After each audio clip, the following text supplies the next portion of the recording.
Mesdames, Messieurs, aujourd'hui nous allons aborder le séminaire sur la gestion des camps des réfugiés et des populations déplacées.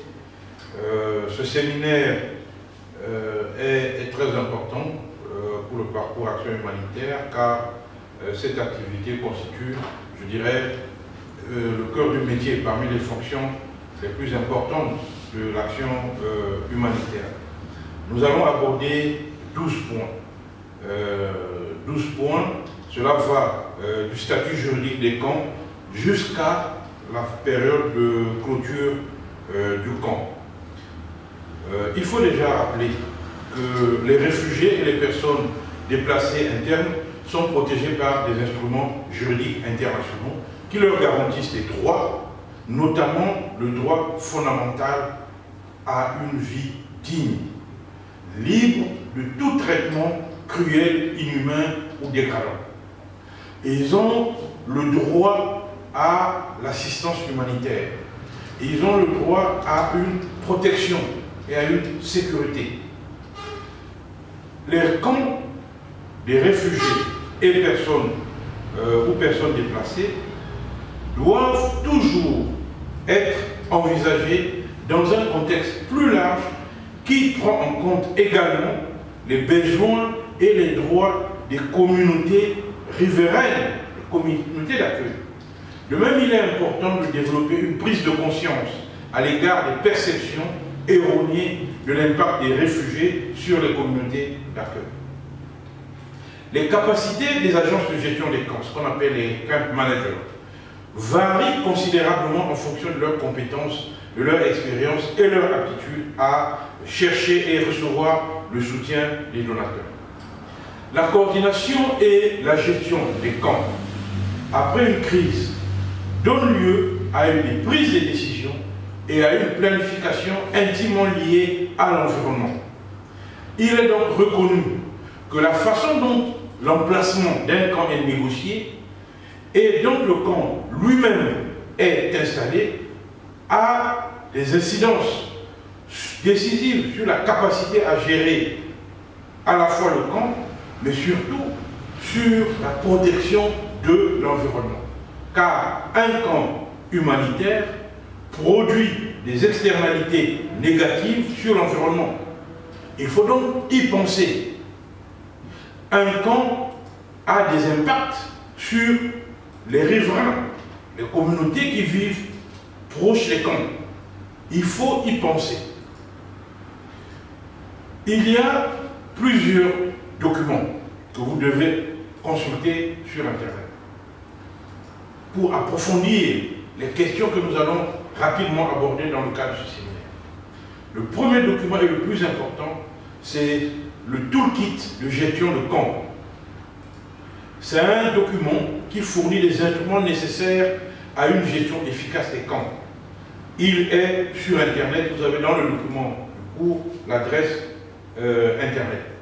Le deuxième document, c'est la charte humanitaire et les normes minimales pour les interventions lors des catastrophes. C'est le projet Sphère. Vous avez le manuel Sphère également à télécharger et à lire pour mieux comprendre. Le troisième document, c'est celui qu'on appelle un outil pratique pour les humanitaires qui travaillent sur le terrain. All India. Ce document, vous l'avez également, c'est un recueil d'informations qui permet de disposer des conseils élémentaires et précis pouvant être rapidement mis en œuvre dans un contexte humanitaire. Vous avez l'adresse Internet dans le document.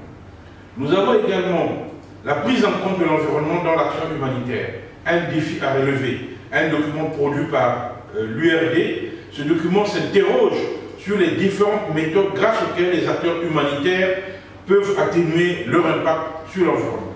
Ce document est important à télécharger. Nous avons également le document publié par le HCR qui s'intitule « Les options en matière de cuisson des aliments dans les situations liées aux réfugiés ». C'est un ouvrage important puisque cet ouvrage recueille des propositions pratiques qui traitent des questions d'énergie domestique chez les populations réfugiées. Un autre ouvrage publié par le HCR s'intitule « Les animaux dans les situations d'accueil des réfugiés ». c'est pour comprendre la place de l'élevage dans les contextes de crise humanitaire. Un autre document s'intitule « Les directives environnementales pour les activités à petite échelle en Afrique ». Ce document, vous l'avez également sur Internet, il a été publié par l'UNEP et il est important pour la maîtrise en refuge. Un autre document s'intitule « Prendre l'initiative, étude de la qualité et de la redevabilité dans le domaine humanitaire ». Vous avez ce document sur Internet, il est aussi à télécharger. Vous avez un document sur les déchets post-catastrophe, risques sanitaires et environnementaux. Ça aussi, c'est un document, vous avez toutes les adresses sur le document du cours. Donc, prenez, téléchargez ces documents. Vous devez les avoir avec vous parce que dans les explications, je ne reviendrai pas en détail sur certaines de ces questions. En ce qui concerne l'impact des changements climatiques sur l'action humanitaire, nous avons la publication du CICR qui s'intitule « Guide climatique de la Croix-Rouge et du Croissant-Rouge, changement climatique, notion fondamentale ». En ce qui concerne les problèmes d'assainissement, nous avons le document qui s'intitule « Recommandations pour un usage sans risque de l'urine et des matières fécales dans les systèmes d'assainissement écologique ». Ce document, vous avez l'adresse internet avec vous. En ce qui concerne les latrines, il y a un document que j'ai indiqué, latrines à compost, des latrines hygiéniques à faible coût qui produisent un compost pour l'agriculture dans un contexte africain. Ça aussi, c'est un document à télécharger et vous devez avoir. En ce qui concerne les infections, il y a un document qui s'intitule « Dynamique des interactions, malnutrition, eau, assainissement, hygiène, infection », publié par ACF. Ce document est très important, vous devez l'avoir avec vous.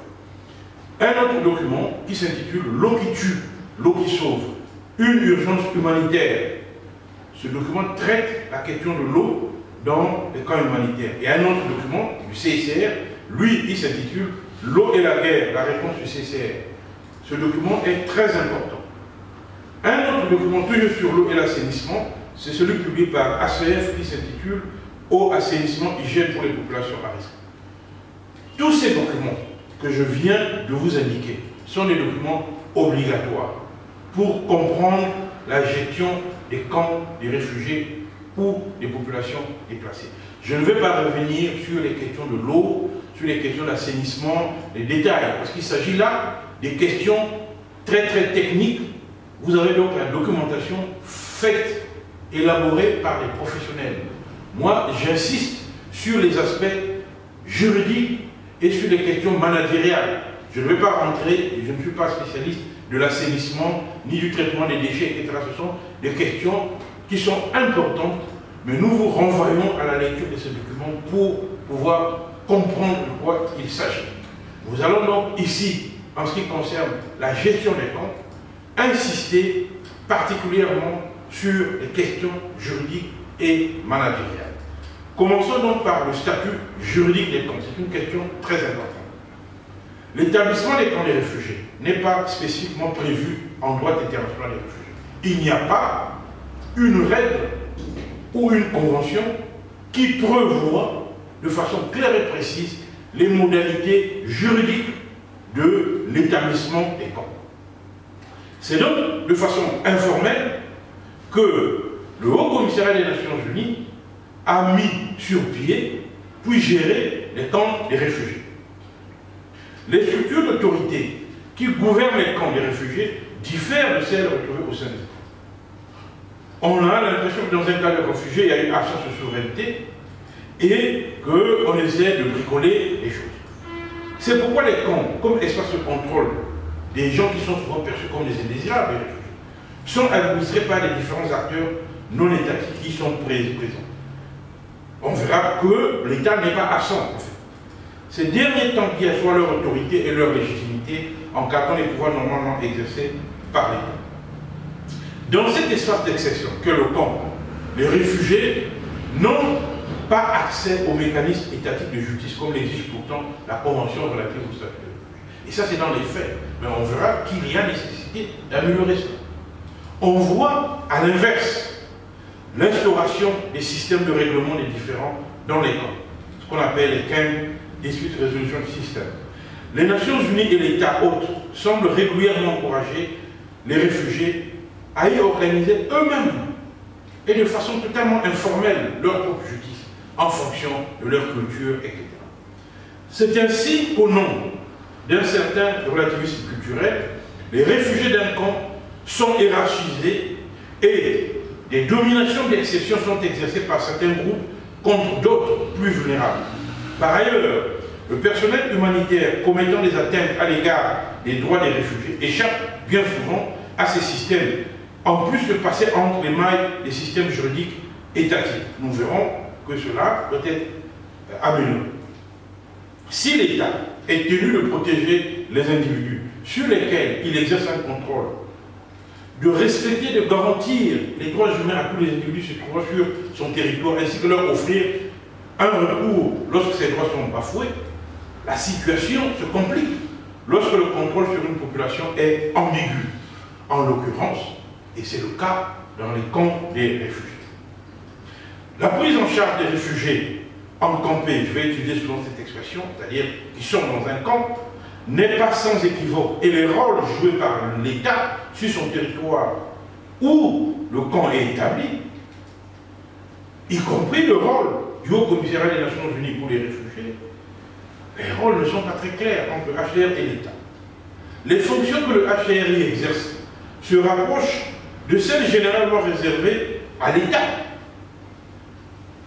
Le transfert de ces compétences n'est pas généralement effectué de façon orthodoxe. Cela entraîne donc une confusion lorsqu'il faut déterminer qui exerce le contrôle effectif dans les camps et à qui doit être attribuée la responsabilité pour la prévention et la répression des crimes et violations qui y sont commis. Plus du quart des réfugiés mondiaux sont directement pris en charge par le HCR, plutôt que par les autorités nationales et territoriales qui les accueillent. Créé en 1949 pour répondre à la situation des réfugiés victimes de la Deuxième Guerre mondiale, en Europe, le HCR se voit alors progressivement confier des responsabilités au travers d'un mandat double, à savoir la protection internationale des réfugiés et la recherche de solutions durables à leur situation avec la coopération des différents gouvernements. Le premier volet de ce mandat, à savoir la protection internationale des réfugiés. La protection internationale garantie par le HCR pallie à la perte de protection par son état des droits fondamentaux et de la sécurité physique, dont le réfugié pouvait se prévaloir en tant que citoyen d'un État. Aussi, la mission du HCR est d'assurer le non-refoulement et la protection des réfugiés contre l'expulsion. Le rôle du HCR est également de veiller à l'application par les États partis à la Convention relative au statut des réfugiés de 1951 et le protocole relatif au statut des réfugiés adopté en 1967. Le second aspect de son mandat, c'est que le HCR doit contribuer à la réalisation de solutions durables à la situation des réfugiés ou au rapatriement volontaire de ces réfugiés dans leur état d'origine, ou enfin à l'intégration de ces réfugiés dans l'état hôte. Ou, et ça, c'est une solution intéressante pour les réfugiés, la réinstallation dans un état tiers. Donc, voilà les solutions durables. Rapatriement volontaire, intégration dans l'état hôte ou réinstallation vers un autre état. C'est donc très important que de comprendre ces solutions. Le rôle du HCR sur ces trois questions sera abordé plus loin. Cela entraîne bien souvent une confusion lorsqu'il faut déterminer qui doit faire quoi, qui exerce le contrôle effectif dans les camps, à qui doit être attribuée la responsabilité pour la prévention et la répression des crimes et violations qui y sont commis.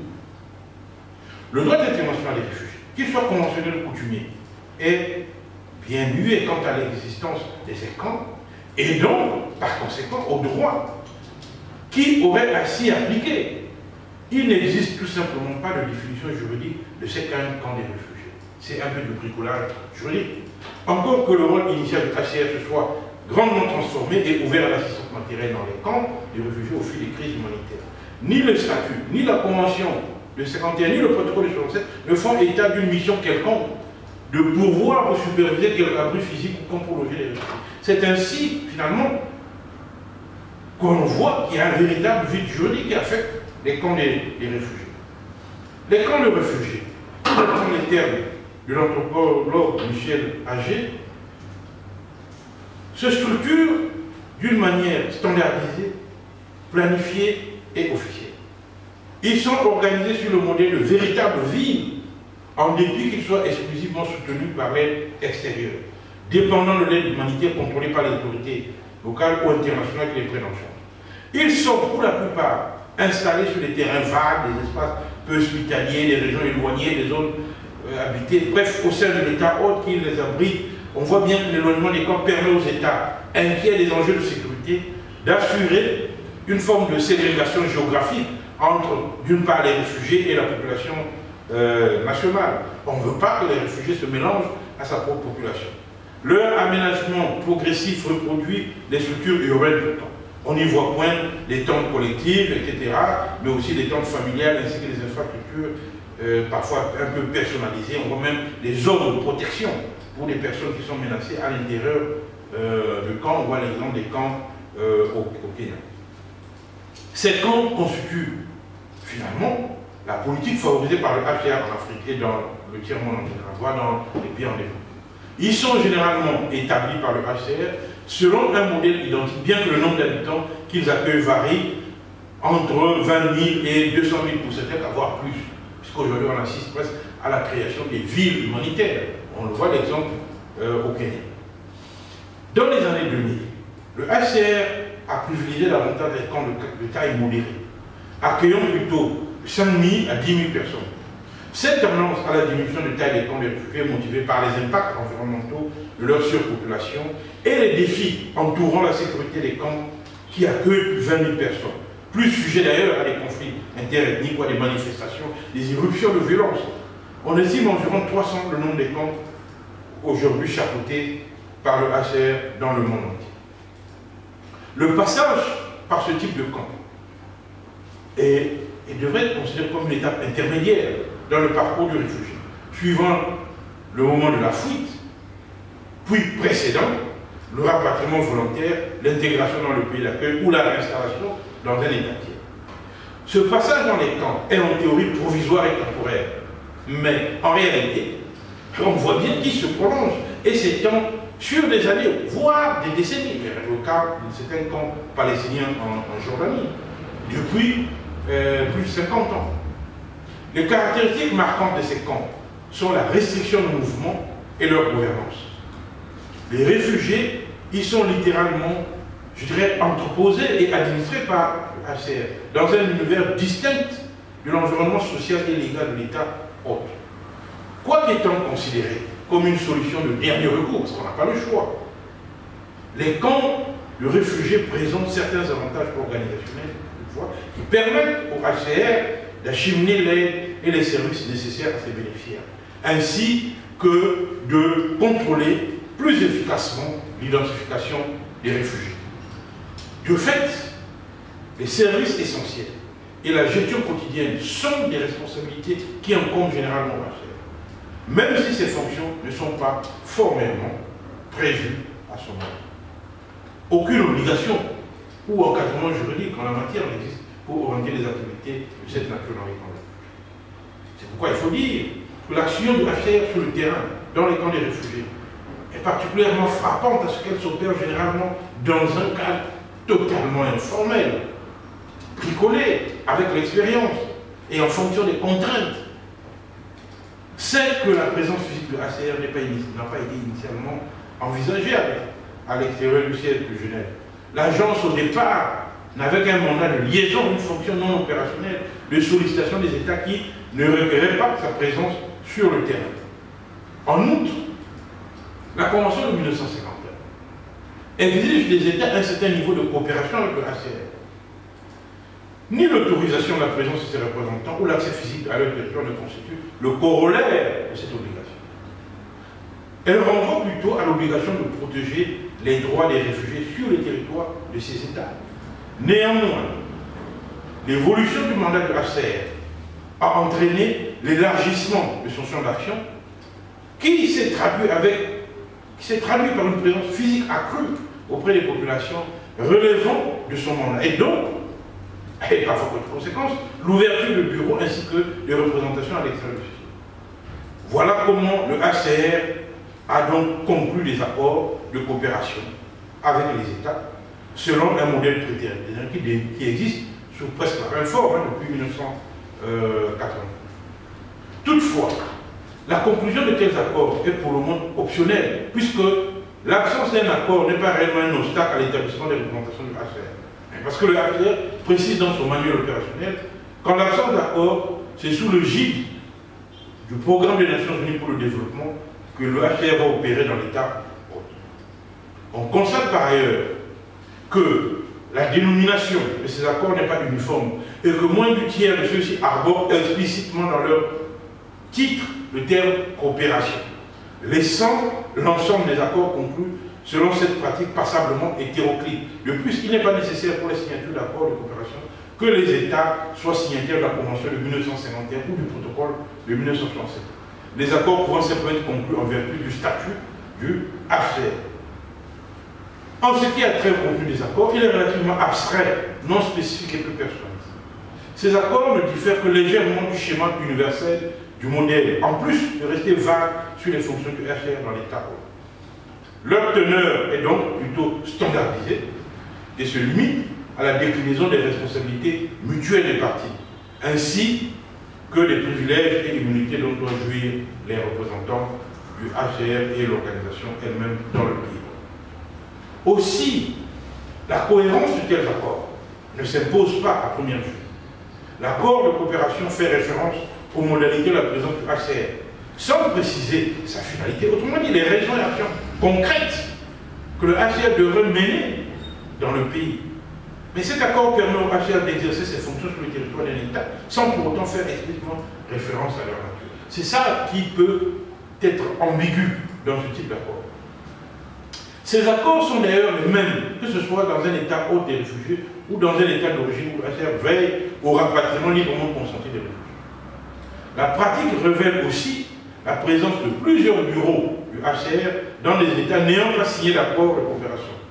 Présence justifiée par la nécessité de l'intervention du HCR lorsque surviennent des événements impliquant les réfugiés.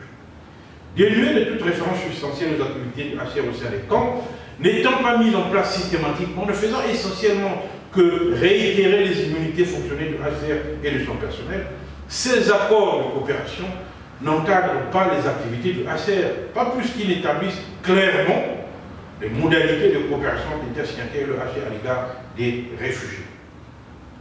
En ce qui a trait à la gestion des camps de réfugiés, le manuel opérationnel du HCR, je vous demande de télécharger, identifie 3 acteurs centraux parmi les divers acteurs présents. Premièrement, le gouvernement de l'État hôte, qui est en principe juridiquement responsable de la supervision et de l'administration des camps de réfugiés. Le HCR, qui est responsable de la coordination. Et, troisièmement, les ONG locales et internationales qui sont responsables de la gestion du concert avec le HCR et qui gèrent donc ces cours.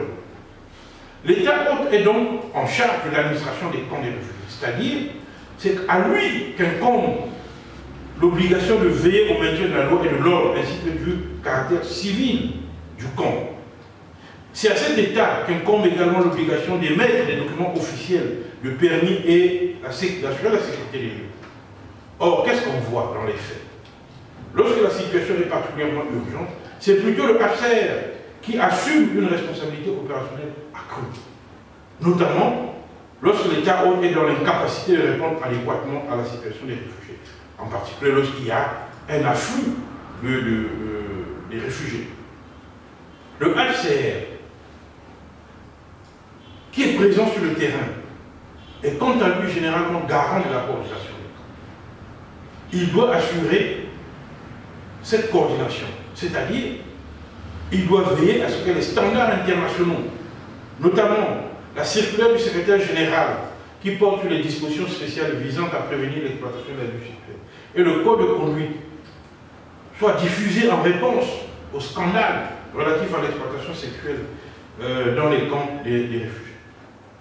Afin d'assurer la coordination et la gestion des activités dans les camps, le HCR conclut des accords avec ses partenaires pour ne nommer que les agences gouvernementales, mais aussi avec d'autres agences onusiennes, des agences internationales, des ONG, etc. Parfois des entreprises privées. Il y a donc divers types d'accords qui sont conclus. La gestion du camp relève conjointement donc du HCR et de ses partenaires. Elle consiste en la gouvernance des camps et en l'action participative de la communauté des réfugiés elle-même. Elle comprend l'entretien des infrastructures, la compilation des données statistiques, la prestation des services humanitaires, la surveillance des services et la garantie des mécanismes de plainte pour les populations des réfugiés. Ainsi, deux catégories de partenaires peuvent être envisagées. Premièrement, les partenaires d'exécution qui encadrent et exécutent les projets financés par le HCR ou d'autres donateurs.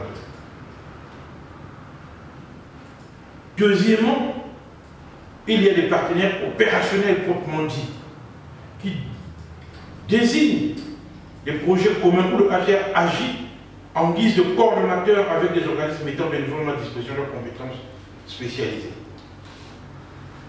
Le contexte d'encadrement réunit les conditions menant différents acteurs à être susceptibles de porter atteinte aux droits humains des réfugiés.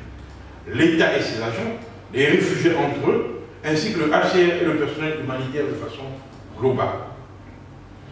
La responsabilité des organisations internationales pour les violations des droits humains est largement admise, considérant que les réfugiés de droit international, y compris les acteurs non étatiques, sont soumis à des obligations de droit international. L'incertitude du contrôle effectif sur les populations des camps des réfugiés vient donc s'inscrire au débat s'agissant des obligations en matière des droits humains imputables aux acteurs non étatiques. Les transgressions les plus courantes aux droits des réfugiés incluent le vol, les violences sexuelles basées sur le genre, le meurtre, l'enlèvement, les disparitions, les voies de fait, l'inceste, le travail forcé. Ces circonstances soulèvent la question des violations du droit fondamental de ne pas être soumis à l'esclavage, du droit à la vie, à la liberté, à la sécurité et à la libre circulation. S'ajoutent à ces manquements aux droits humains différents aléas qui guettent les camps, à savoir la prostitution, le trafic, la possession et l'usage des drogues, la possession illégale d'armes, la corruption et l'extorsion, les accusations de sorcellerie, les questions de nature civile, notamment, par exemple, les mariages, les divorces, l'enregistrement des naissances, la garde des enfants, les problèmes de succession, les problèmes de propriété, les problèmes de dette, bref, le non-respect des règlements internes spécifiques au camp. Toutes ces questions posent des problèmes d'administration de la justice et de sécurité juridique dans les camps. La pratique démontre que les États tendent à ne pas intervenir dans l'administration de la justice au sein des camps, préférant laisser les réfugiés gérer entre eux les questions qui en relèvent, créant de ce fait un monde parallèle où, pour un même problème juridique, des solutions totalement distinctes peuvent être trouvées et appliquées. Les réfugiés sont couramment victimes d'actes commis par les représentants de l'État, par exemple les policiers ou les fonctionnaires civils qui interviennent dans les camps. Allant du mauvais traitement, par exemple simple agression physique, torture, viol, meurtre parfois, à la privation des voies de recours et le déni d'accès à la justice. Il est alors aisé d'établir une responsabilité pour les violations des droits humains. A l'inverse, lorsque le HCR se retrouve dans la position d'ordinaire réservée à l'État et commet le même type d'acte, l'établissement de la responsabilité n'a pas la même suite. En effet, au nom de l'efficacité du rationnement alimentaire et pour déjouer l'effort d'écart des rationnements par les réfugiés, on voit certains personnels humanitaires, personnels du HCR, qui pratiquent des dénombrements, c'est-à-dire des opérations lors desquelles les réfugiés sont entassés en plein soleil et enfermés dans des lots clôturés, parfois des heures durant. Puis parfois, et ce qui est plus inhumain, marqués physiquement à l'encre, tels des troupeaux de bétail, pour éviter qu'ils soient comptés plus d'une fois. Les auteurs de ces actes échappent parfois à la justice. On voit le décalage entre la réalité du droit international des réfugiés et les perceptions qu'ont les membres du personnel humanitaire intervenant auprès des réfugiés. En outre, Les réfugiés sont en proie à l'abus d'autorité du personnel censé leur venir en aide. Il arrive régulièrement que le personnel humanitaire et les agents de l'ONG partenaires sous-traitants de la l'ACL présents dans les camps battent et maltraitent les réfugiés. Ces comportements ne sont pas des cas isolés. Ces comportements dénotent d'une pratique répandue, surtout dans des régions très éloignées de l'attention des médias et du contrôle gouvernemental. Il y a, dans certains camps, un climat d'impunité et de non-droit, un climat d'arbitraire imposé aux réfugiés. La pratique dans les camps des réfugiés que je vous décris n'est pas souvent isolée. Cela soulève, bien sûr, des problèmes d'application du droit international des réfugiés et du droit international des droits de l'homme. En cédant la prise en charge des camps des réfugiés OHCR, le pays hôte ne remplit pas ses obligations en vertu de la Convention de 1951. Au-delà, naturellement, je vous le rappelle, de ses obligations générales en matière de droit international des droits de l'homme, car même lorsqu'il s'agit des réfugiés, le droit international des droits de l'homme s'applique, c'est-à-dire l'État d'accueil peut être poursuivi pour violation des instruments juridiques internationaux relatifs aux droits de l'homme qu'il a ratifiés, car ces violations se déroulent sous sa juridiction.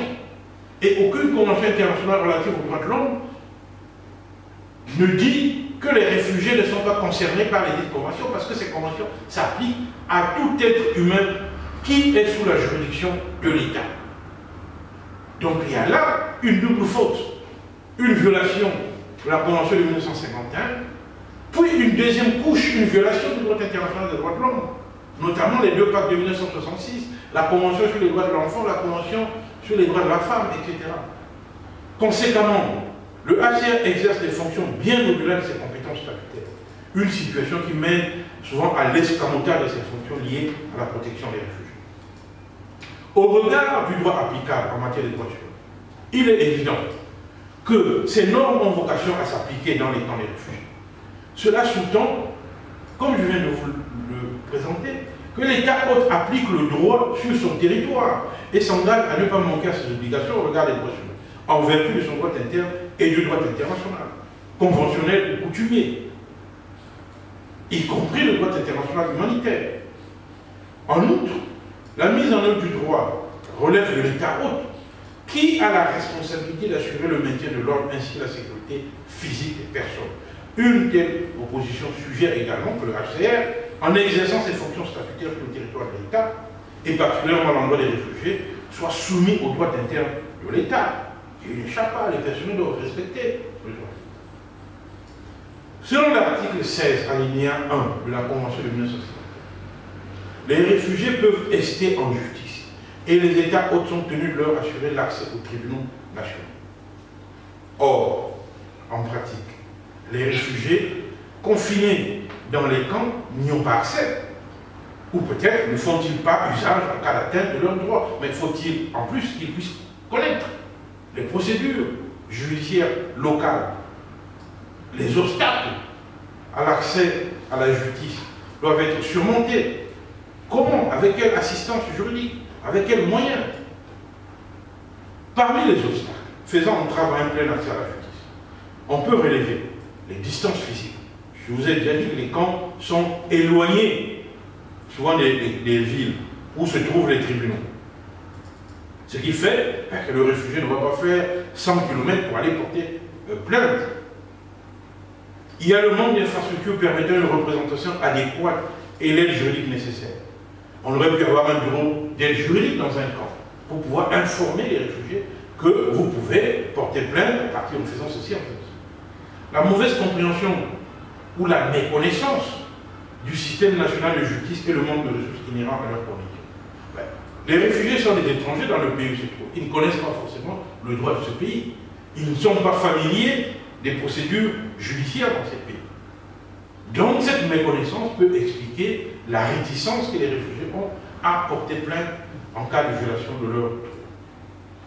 Outre ces barrières considérables, les pratiques en matière de traitement des problématiques relevant du règlement judiciaire mine également le plein accès à la justice des réfugiés. Ce qui a trait aux différends entre réfugiés, le recours à un système interne au camp de règlement des différends est privilégié au système judiciaire de l'État. Quant aux affaires impliquant les ressortissants ou les agents de l'État autres, elles sont portées dans une mesure minime par les réfugiés devant les tribunaux nationaux. Mais, malgré les craintes suspensionnées qu'inspirent les tribunaux et les États autres auprès des populations réfugiées, ils sont tout de même perçus comme le seul moyen d'obtenir effectivement justice dans ce type de situation. En revanche, lorsque les cas d'atteinte aux droits des réfugiés impliquent les membres personnels de HCR, des obstacles supplémentaires se présentent. Les réfugiés, dans ce cas-là, je parle des cas où ce sont les personnels du HCR ou les personnels humanitaires employés par le HCR, commettent des violations de droits. Les réfugiés font face à des difficultés situationnelles liées au contexte particulier des camps et de la présence du personnel humanitaire. Ils peuvent se sentir impuissants face à des acteurs internationaux qui quittent bien souvent le territoire de l'État avant même d'avoir pu être poursuivis ou accusés. Ils craignent les représailles aussi, ou la mise en péril de l'assistance fournie par les mêmes personnels. Parce que ces derniers détiennent rarement, les réfugiés ont rarement les preuves suffisantes afin de mener une cause convenable contre ces personnels. Et là, ça pose des questions. D'autre part, les obstacles juridiques complexifient les démarches éventuelles des autorités de l'État à l'endroit du personnel humanitaire, en raison, entre autres, des immunités fonctionnelles dont ces personnels humanitaires du HCR jouissent sur le territoire de l'État. Les accords de coopération prévoient que le personnel du HCR bénéficie d'une immunité de juridiction pour les actes accomplis dans l'exercice de leurs fonctions. Et qu'en plus, les fonctionnaires ainsi que les experts en mission jouissent d'une immunité d'arrestation personnelle et délicate. Il est donc délicat, voire même impossible, pour les autorités locales de tenter de traduire en justice des individus ainsi protégés. Si les membres du personnel du HCR commettent des atteintes aux droits humains, lors de l'exercice de leurs fonctions dans les camps, ils sont certes réputés agir en excès de pouvoir, mais cela peut engager la responsabilité internationale du HCR et de l'ONU.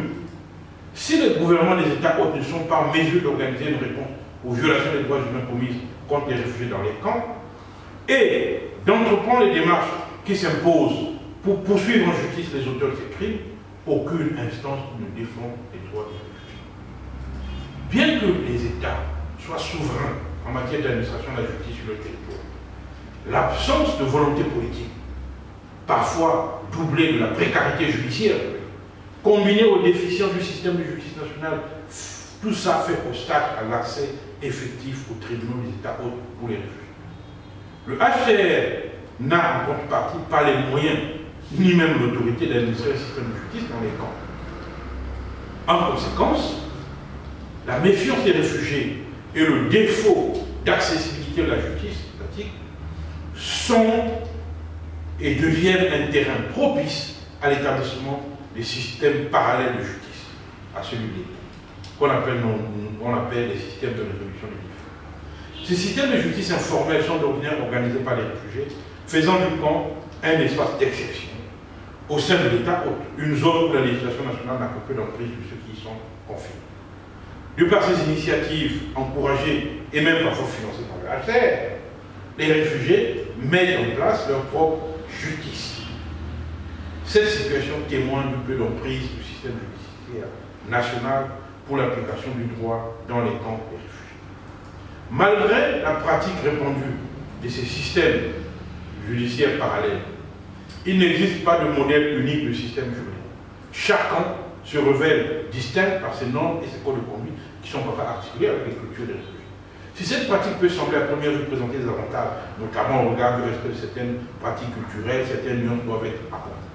Premièrement, l'édification de tels systèmes ne profite qu'à certains groupes de réfugiés et défavorise les minorités présentes dans les camps, ainsi que les groupes les plus vulnérables, notamment les femmes, les mineurs non accompagnés, les handicapés. Ainsi, on note parfois le caractère arbitraire et leur contribution à la domination masculine, ce qui renforce finalement la discrimination.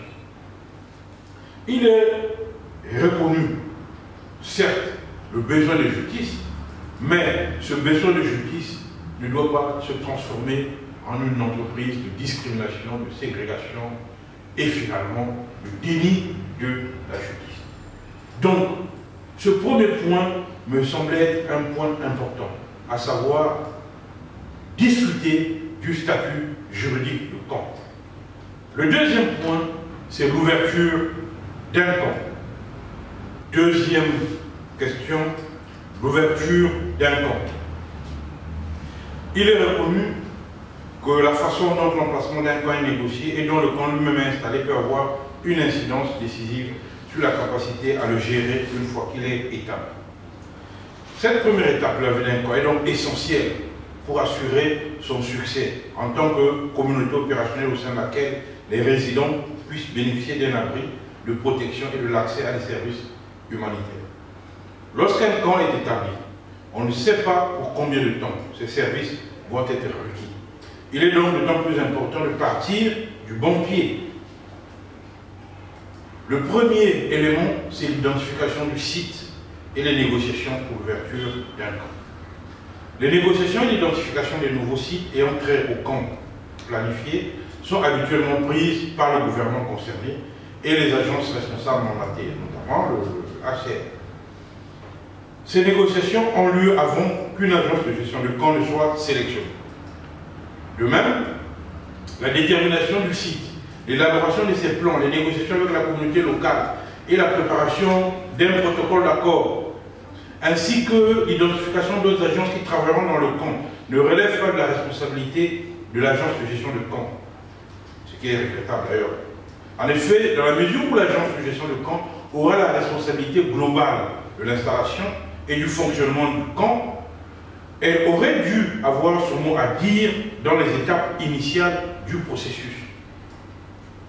Le choix du site relève essentiellement du gouvernement et la concertation qu'il peut avoir avec les agences, le chef de file, notamment le HCR. Toutefois, les négociations doivent inclure toutes les parties prenantes dans ce processus. La sélection de ces partenaires dépend du contexte. Ainsi, par exemple, en Sierra Leone, le HCR était associé au processus et travaille en étroite collaboration avec le gouvernement de ce pays, y compris les chefs locaux, etc. Ainsi doit être prise en compte dans le choix du site, d'abord, la capacité d'absorption du public, et le nombre de réfugiés qui va être installé là, et puis l'impact de cela sur la communauté d'accueil. Il y a une norme internationale à respecter, à savoir le plan doit être placé à 50 km de la frontière ou de la zone de conflit, ça c'est important. Il faut penser à l'accès aux écoles, il faut penser à l'accès aux soins de santé, il faut penser à l'accès au marché, il faut penser aux voies de communication, aux ponts qui mènent au camp, l'accès à l'eau, l'accès à la terre et l'utilisation des ressources locales telles que le bois et le chauffage. Il faut penser aux dépôts où seront stockées les choses, l'accès comment les acteurs humanitaires vont accéder au camp, l'utilisation par exemple de certaines infrastructures communautaires comme les églises, les terrains de jeux, etc. Quel sera le rayon d'action des réfugiés du camp? Quelle sera leur liberté de mouvement? La liberté d'expression? Quelle est la place que l'on accordera à la culture des réfugiés, etc. Bref, toutes ces questions sont et doivent être envisagées lors du choix du site. On doit savoir comment tout cela se passe. C'est pour éviter les conflits à l'avenir. Troisième point, le protocole d'accord avec la communauté locale. Il est essentiel d'élaborer un protocole d'accord avec la communauté locale pour réglementer les droits et les responsabilités de toutes les parties quant à l'installation des camps. Chacune des questions présentées ici doit être envisagée et discutée dans le détail avec la communauté locale, de sorte à dégager un point de vue commun sur ce dont la communauté des réfugiés qui sont dans le camp aura besoin, l'impact de cette communauté des réfugiés sur la communauté d'accueil. Le cas échéant, tous les accords doivent clairement exposer ce qu'il faut faire, et ceci doit figurer dans le protocole. On doit également voir clairement dans le protocole comment la communauté locale sera inclue dans le processus global de la gestion du camp, même si il n'y a pas de rôle prédéterminé, il n'y a pas de rôle juridiquement attribué à la communauté locale. Mais il est quand même important qu'on sache comment l'interaction sociale, politique, culturelle et juridique se fera entre la communauté locale, c'est-à-dire les autochtones du coin, et les étrangers qui vont vivre dans le camp, à savoir les réfugiés. Il incombera normalement au gouvernement de voir comment tout ceci sera ancré et mis dans le texte, le protocole d'accord. Il existe de nombreux avantages à s'assurer que l'agence de gestion du camp est associée à la préparation du protocole dans les différentes parties prenantes, à savoir le gouvernement, le HCR, les propriétaires terriens et la communauté. L'objectif de la négociation des accords initiaux relatifs aux sites potentiels est d'assurer un processus aussi fluide que possible et d'atténuer les éventuelles tensions à l'arrivée des populations déplacées ou des réfugiés. Quatrième point à examiner, les compensations pour la communauté locale. Accord, oui, mais à quel prix? La négociation de dédommagement, notamment pour les propriétés terriennes, pour la communauté d'accueil, est normalement prise en charge par le gouvernement ou l'agence chauffe-fil dans le cadre de l'élaboration du protocole d'accord. La nature de l'indemnisation de la communauté varie beaucoup en fonction des normes culturelles et des spécificités de chaque contexte local. Il est important d'appliquer le principe suivant lequel les mesures de compensation convenues doivent être cohérentes, équitables, de façon à ne pas susciter de division ou d'animosité entre les prestataires de services, les résidents des camps et les communautés d'accueil. Les mesures de compensation doivent être clairement définies dans le protocole d'accord ou bien dans un document annexe joint au protocole d'accord. Le manager du camp, ce qu'on appelle le camp manager, et son équipe doivent être parfaitement au courant des accords d'indemnisation qui ont été conclus avec la communauté locale. Même s'ils ne sont pas responsables de ces accords, ils doivent en être informés pour pouvoir éventuellement y répondre. Dans certains camps, c'est important que le camp manager sache qu'il avait été promis à telle communauté telle chose, telle chose, telle chose. Et lorsque cette communauté vient vers le camp manager pour faire des réclamations, des revendications, il faudrait que le camp manager ait l'impression qu'il ne connaît rien de tout ça, qu'il ne sait pas, qu'il n'a jamais pris ses engagements, parce que les communautés locales savent que ceci avait été dit avant l'ouverture du camp. Et comme vous êtes le manager de camp, vous êtes celui qui, la figure qui représente le camp, donc vous devez répondre à toutes ces attentes. Donc il est important que le camp manager soit parfaitement au courant des accords d'indemnisation qui ont été conclus avec la communauté locale. Dans certains cas, l'agence de gestion du camp doit être responsable de la livraison de la fourniture ou la gestion de ces indemnités. Il est recommandé à tous les camp managers d'exercer cette responsabilité avec prudence. Susciter des faux espoirs ou faire des entorses aux accords conclus peut occasionner de nombreux problèmes indésirables. Cela peut aller même à des actes de violence dans certaines situations. Cinquième point, les rapports entre les réfugiés et la communauté locale. L'expérience montre que bon nombre de problèmes que les camp managers doivent résoudre au quotidien auraient pu être évités si les relations entre la communauté d'accueil et la communauté des réfugiés avaient été nouées à un stade précoce. Il y a beaucoup à gagner à établir aussitôt que possible des solides mécanismes de communication de ces deux communautés. Il est recommandé de procéder à la présentation des représentants de chaque communauté de façon formelle. Ainsi, on peut mettre en place un comité conjoint qui est institué afin de permettre la résolution des problèmes d'intérêt mutuel, avec un officier de liaison qui est nommé aux fins de représentation pour faciliter le dialogue entre les deux communautés et régler les questions interreligieuses. Dès le départ, toutes les parties prenantes doivent connaître le statut de protection propre à chaque groupe. Les personnes déplacées et les réfugiés doivent prendre part à ces discussions, de sorte qu'ils puissent comprendre l'étendue des droits qui leur sont accordés en fonction de leur statut. Parallèlement, ils doivent connaître leurs propres responsabilités et les droits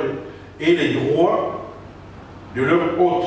Ils doivent savoir, les réfugiés ou les populations déplacées, doivent bien savoir les limites qui leur sont imposées par le droit du pays, par le droit international et par les pratiques du HCR, pour que les réfugiés ne deviennent pas source de problèmes dans un coin donné du pays. Tous les efforts destinés à faciliter une compréhension mutuelle devraient être encouragés, et si possible par une action conjointe du gouvernement, de la communauté locale et des dirigeants des communautés des réfugiés. Ce dialogue est important parce que cela facilite les choses. Pour les gestionnaires du camp, le camp manager, ces responsabilités vont bien au-delà. Parce qu'il a la responsabilité générale de la coordination et la fourniture des services transversaux au fonctionnement des divers activités. Donc, indépendamment de son domaine de compétences, il doit se familiariser avec tous les services et toutes les opérations concernant aussi bien les populations déplacées que les populations. Ce qui fait qu'en dehors des aspects d'ordre technique de l'administration, des aspects professionnels de la coordination des agences qui œuvrent dans le camp, le camp manager est probablement l'un des principaux acteurs à faire face aux situations de conflit. Et c'est à lui aussi qu'incombe finalement la promotion des relations harmonieuses entre les réfugiés et les populations d'accueil, y compris avec les autorités locales. L'objectif ultime de la gestion du camp est de satisfaire les droits fondamentaux des personnes réfugiées ou des personnes déplacées, tels qu'ils sont définis dans les conventions et par les normes internationales. Mais cela ne peut se faire que dans un contexte de confiance, de sécurité et de cordialité. Sixième point, la composition de l'équipe de gestion du camp. L'équipe de gestion du camp sera constituée de préférence de représentants de l'agence de gestion du camp, de la population du camp et de toutes les agences nationales et internationales qui travaillent dans le camp. Donc, ne pas confondre l'agence de gestion du camp, qui est une structure, avec l'équipe de gestion du camp. L'agence de gestion du camp est l'une des parties prenantes de l'équipe de gestion du camp, parce qu'il ne gère pas le camp à tout seul. L'agence qui est désignée comme gestionnaire du camp gère le camp avec la population qui est dans le camp, avec les autres structures, les autres ONG qui interviennent, y compris le HCR, etc., les autorités locales. Mais c'est toutefois l'agence de gestion du camp qui devrait prendre le rôle de direction, parce que c'est lui qui est mandaté pour gérer le camp. Cette agence doit conférer au camp manager la responsabilité générale de la supervision et de la coordination de toutes les activités humanitaires. Idéalement, le camp manager doit être secondé par un assistant provenant soit de l'agence de gestion du camp, soit sélectionné dans la population du camp. L'adjoint doit remplacer le camp manager à son absence. De plus, l'équipe de gestion du camp doit comprendre les représentants masculins et féminins des résidents, c'est-à-dire des gens qui sont élus par les comités, des comités qui sont dans le camp, les représentants d'autres agences qui travaillent, etc. Étant donné la situation particulière des femmes réfugiées et déplacées internes, les femmes doivent d'autant plus faire entendre leur voix au sein de l'équipe de gestion du camp, et donc elles doivent être associées à tous les processus décisionnels de telle sorte que les questions liées à l'appartenance sexuelle soient prises en considération de tous les domaines. Quelles sont les responsabilités de l'équipe de gestion du camp? Bien quel nombre de tâches fondamentales puissent être considérées comme relevant la responsabilité de toute l'équipe de gestion du camp, le niveau de responsabilité et d'engagement est conditionné par les nombreux facteurs. Il est évident que le contexte et la nature du camp, ainsi que le niveau d'instruction de sa population, font une différence. Mais le niveau d'expérience, de compétences et d'aptitude des agences pour assurer un financement à long terme est probablement plus significatif. Il est important que les agences internationales de gestion de camp aient une contrepartie nationale dès son établissement. Dans la mesure du possible, chaque camp devra de préférence avoir un point de contact gouvernemental dans le camp. Le renforcement des organismes gouvernementaux ou non associés à l'étude serait souvent un investissement très positif. Bien que la structure administrative varie d'un site à l'autre, certains personnels de base ont un rôle clé dans l'équipe de gestion de camp. On peut citer, il y a le camp manager, il y a son adjoint, les représentants des agences ayant une activité dans le camp, le président ou la présidente du comité de camp qui est élu par les résidents, les représentants des jeunes, parce que les jeunes doivent aussi se faire un camp, le magasinier ou les agents des services communautaires, les travailleurs sociaux, le comptable, la secrétaire, le logisticien, bref, la liste n'est pas exhaustive, mais ce sont les fonctions les plus importantes. Tout ça doit être intégré dans l'organigramme. Quant au mécanisme de coordination de l'équipe de gestion du camp, l'équipe de gestion du camp devrait se réunir au moins 2 fois par mois, ou aussi souvent que nécessaire. Ça dépendra. On peut faire un calendrier, quand il y a des urgences, on peut se réunir. Durant ces réunions, l'équipe de gestion du camp examine en détail toutes les activités en cours, partage l'information sur le développement et prend les décisions et les mesures nécessaires conformément aux directives de gestion du camp.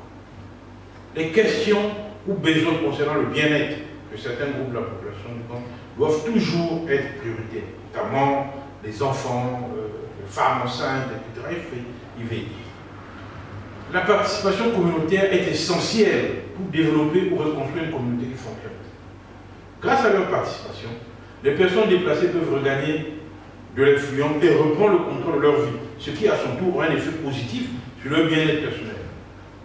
Consulter les résidents du camp sur des questions telles que la construction des maisons et la distribution, leurs préférences alimentaires ou des idées pour faire revivre les activités religieuses, tout ça peut favoriser leur responsabilisation et constituer une différence essentielle pour le rétablissement d'une impression de normalité.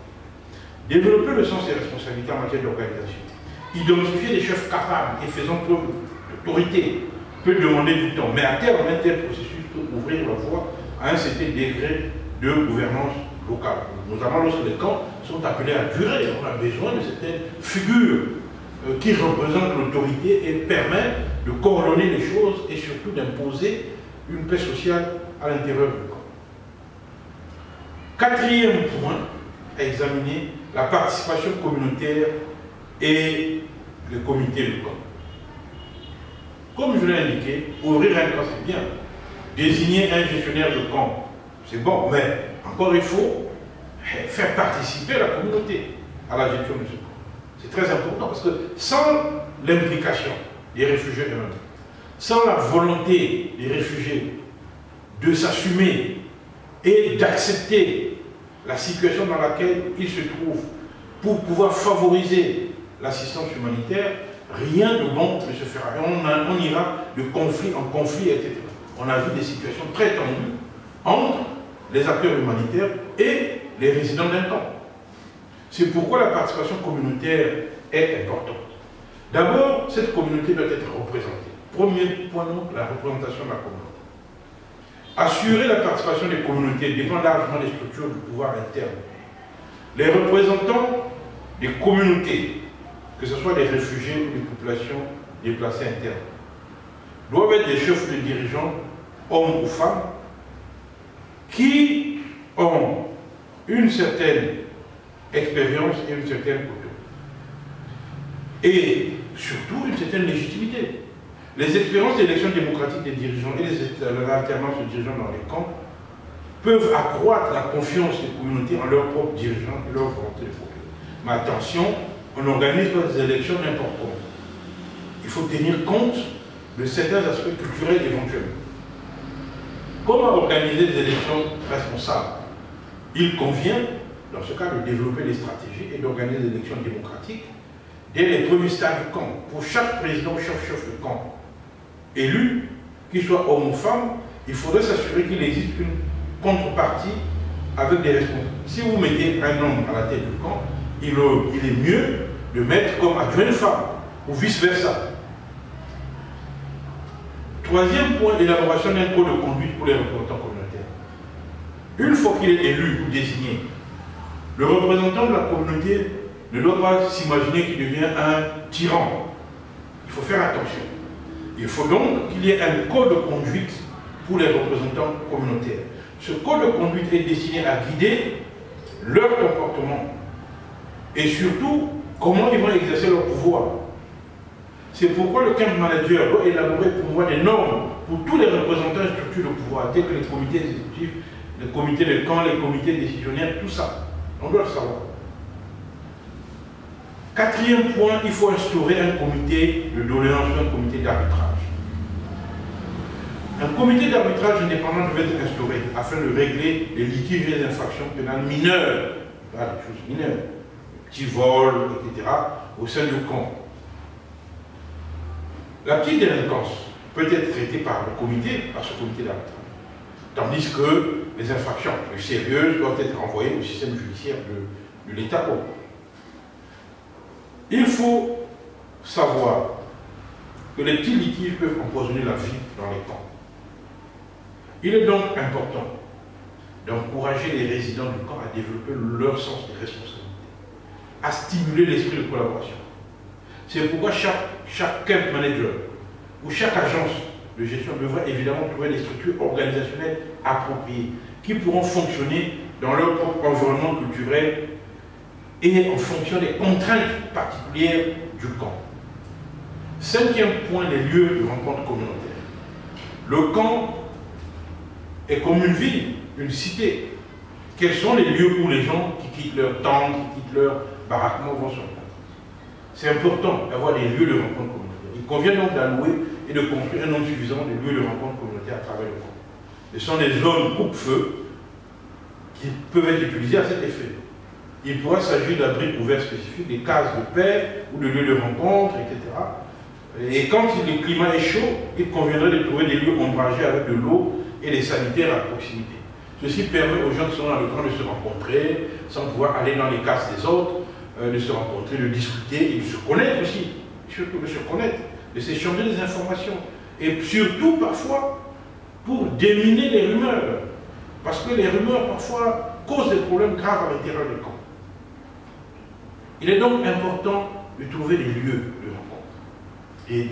Un arbre à palabre dans un camp où les gens de telle origine, parce que vous savez, les communautés des réfugiés parfois dans les camps reconstituent leur travers ethnique. Et du coup, on a dans le camp les réfugiés de tel groupe, les réfugiés de telle ethnie. Donc il faut trouver des endroits où ils vont se rencontrer. Et ils peuvent se parler librement, sans pour autant franchir la frontière que les autres auraient tracée pour leurs ordres, etc. Donc c'est très important d'avoir ces lieux dans un camp. Cinquième point dans ce séminaire, l'enregistrement et la collecte d'informations. Pour qu'un plan fonctionne, il faut que les gens soient enregistrés et que l'information soit collectée. L'enregistrement des personnes déplacées ou des réfugiés avant tout un outil fondamental pour leur protection. Il peut contribuer à les protéger du refoulement et du recrutement forcé. Il peut leur assurer l'accès à des droits élémentaires à la réunification familiale, permettre d'identifier les personnes qui ont besoin d'une assistance particulière et fournir des informations essentielles pour aboutir à des solutions appropriées et durables. Dans le cas d'un camp, l'enregistrement est un outil fondamental pour les équipes de gestion et répond à un certain nombre de préoccupations aussi bien des travailleurs humanitaires que des résidents eux-mêmes. Parce que l'enregistrement et la collecte systématique d'informations déterminent la taille et les caractéristiques d'un groupe ou d'une population en particulier. D'abord, pourquoi l'enregistrement? L'enregistrement constitue la base de la planification des programmes, de la fourniture d'assistance et de la protection dans le camp. Parce qu'il faut savoir combien de gens on a, qu'est-ce qu'on va leur servir, etc. Cela conditionne d'ailleurs même les financements. L'enregistrement fournit des informations pertinentes pour rechercher des solutions durables. Je vous ai dit qu'il fallait trouver des solutions durables pour les réfugiés. Le rapatriement volontaire dans leur pays, l'intégration dans le pays d'accueil ou la réinstallation. Mais encore, il faut savoir combien ils sont, qui viennent d'où. Ces données peuvent servir pour les efforts de rapatriement ou de réinstallation. C'est donc important de savoir. Ensuite, il y a le rôle des parties prenantes dans le recensement. Parce que ce n'est pas seulement le camp manager. Lors de la planification des recensements, l'un des principaux objectifs est de déterminer les rôles opérationnels, les fonctions, les responsabilités et obligations des différentes parties prenantes à une procédure d'enregistrement. Ceci facilite une coordination et une vision efficace. Les opérations de recensement sont du ressort des États. Toutefois, dans certains pays, bien que la volonté politique et les bases juridiques pour l'enregistrement des déplacés existent, le gouvernement n'a pas les capacités opérationnelles et les ressources financières pour créer, mettre en œuvre et maintenir un système d'enregistrement qui fonctionne. Bien souvent, les réfugiés ou les personnes déplacées internes devraient autant que possible être associés à l'enregistrement, tant lors de la planification, de la mise en œuvre et de l'évaluation des activités d'enregistrement. Il y a également la responsabilité de l'équipe de gestion du camp, parce que cette équipe a un rôle très important. Premièrement, il y a le niveau 1, qui est l'enregistrement dans l'urgence. Ce niveau d'enregistrement est souvent appelé enregistrement par famille ou enregistrement par fiche de contrôle, en raison du formulaire simplifié employé pour collecter des informations. Il est souvent mené au stade le plus précoce d'un afflux massif ou dans une situation d'urgence. Il s'agit d'avoir juste le nom, le prénom, tu viens d'où, de quel village, etc., tu avais qui, dans des informations minimales, pour pouvoir après les compléter. Il est conseillé à ce stade d'établir un système d'adresse dans les camps de façon à pouvoir retrouver la personne que vous avez identifiée dans le camp, surtout lorsqu'il s'agit des très grands camps. Le niveau 2, c'est l'enregistrement dans un camp établi. On a dépassé le cap, donc, l'urgence de l'enregistrement. Il s'agit d'un niveau d'enregistrement individuel nécessaire pour les tâches de planification et de suivi les plus élémentaires. Il supplée donc les informations déjà collectées lors de l'enregistrement du niveau 1. Il s'agit donc de compléter les premiers éléments qu'on avait collectés. C'est le début d'un processus d'enregistrement continu qui peut servir de support à bon nombre d'activités. Parce que les données qui vont être collectées au niveau 2 sont en effet nécessaires pour la planification et l'assistance, mais également pour la gestion du camp, notamment le suivi des prestations et des services d'assistance.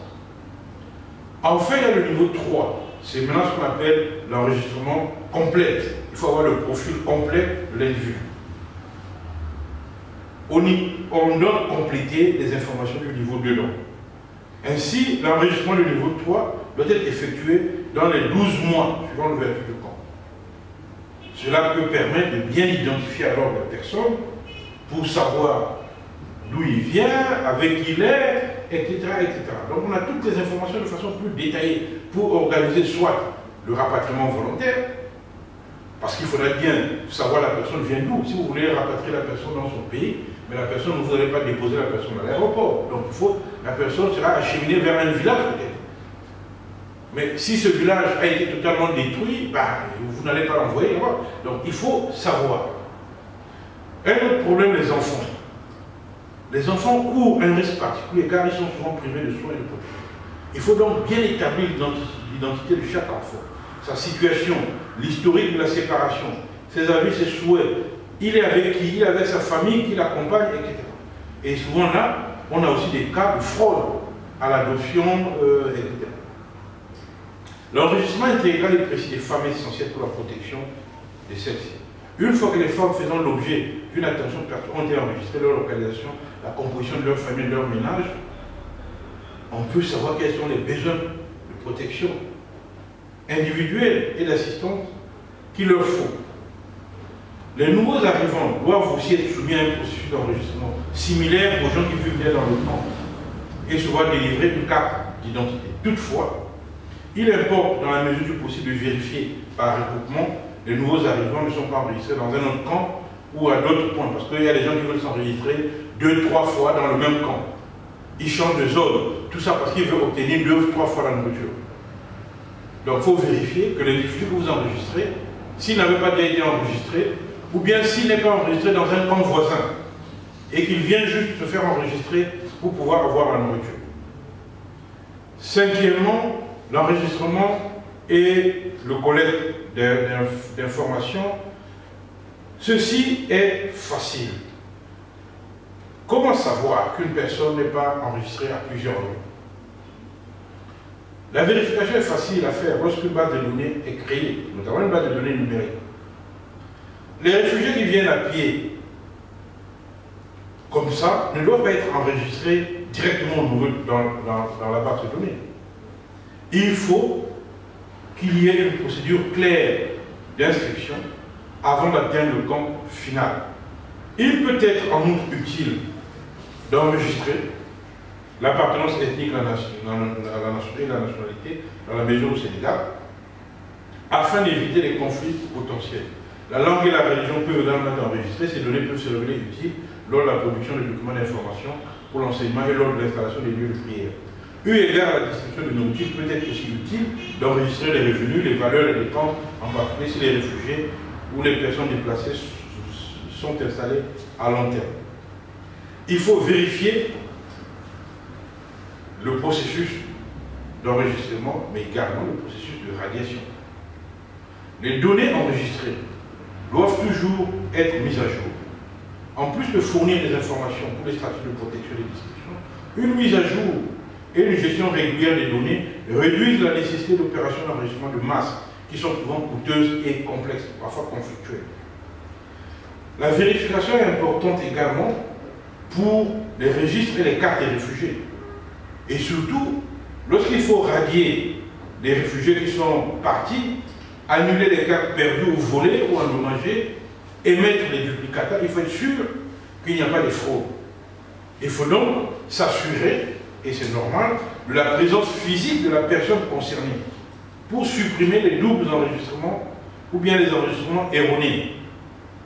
Parfois, il est important de faire enregistrer toute la famille, ou même en groupe, pour savoir bien que cet enfant est dans telle famille, a tel lien avec un tel ou un tel. Très important. Il ne faut jamais oublier de procéder à la diversification de tout nouvel enregistrement par regroupement avec d'autres agences partenaires pertinentes tels que le Programme alimentaire mondial, tel parfois, si c'est possible, hein, avec le CICR, avec les ONG, etc. Toujours important de partager les données pour être sûr que la personne qu'on a enregistrée a la même identité. Parce qu'il y a un individu peut avoir 4 noms dans un camp. Et ici, il s'appelle Thomas, là-bas, il s'appelle Pierre, là-bas, il s'appelle Paul, là-bas, il s'appelle Jérôme. Tout ça parce qu'il veut avoir des avantages. Une base de données électronique peut être un outil utile pour le processus d'enregistrement et permet donc l'utilisation des méthodes d'enregistrement plus avancées. On peut approfondir lorsqu'on a les moyens. Par exemple, il faut mettre des photos numériques.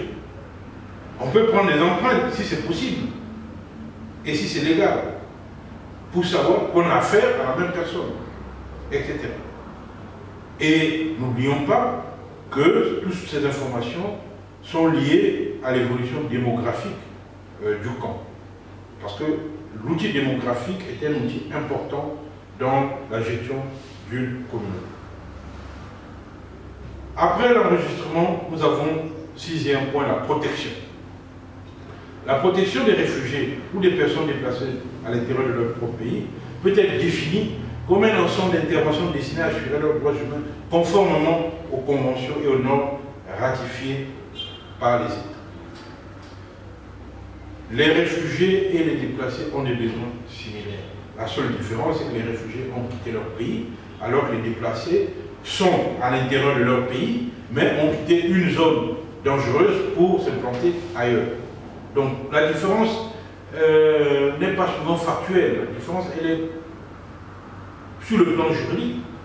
On a des étrangers qui quittent leur pays et qui viennent s'installer dans notre pays. Et là, nous avons des nationaux qui quittent une zone géographique A vers une zone géographique B. Mais les besoins matériels en termes de nourriture, etc., sont presque les mêmes. Pour les réfugiés, l'un des principes fondamentaux de la protection réside dans ce que les gouvernements autorisent ces personnes à entrer sur leur territoire et qu'ils s'abstiennent de les expulser ou de les renvoyer dans l'état où leur vie ou leur liberté sont menacées. Le principe de non-refoulement est un principe coutumier en droit international. Ainsi, pour les réfugiés, la protection internationale commence dès la frontière du pays d'asile. Ce n'est pas parce qu'on n'est pas encore dans un camp qu'on peut être expulsé. Une fois qu'on a franchi la frontière, le principe du non-refoulement s'impose. Pour les personnes déplacées de l'intérieur à l'intérieur de leur propre pays.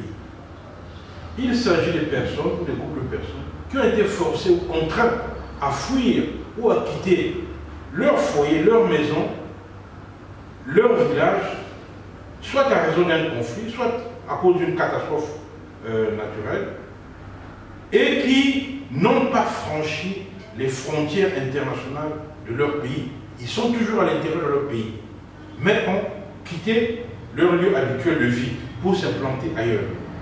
À leur égard, on applique les principes directeurs relatifs au déplacement de personnes à l'intérieur de leur propre pays, adoptés en 1998. C'est ce document qui régit les droits des personnes déplacées à l'intérieur. Il y a une protection spécifique des enfants.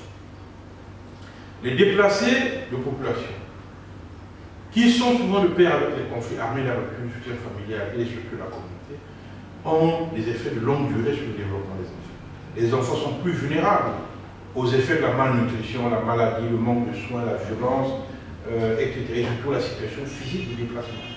Comme dans toute situation de personnes déplacées, les enfants ne constituent pas un groupe homogène.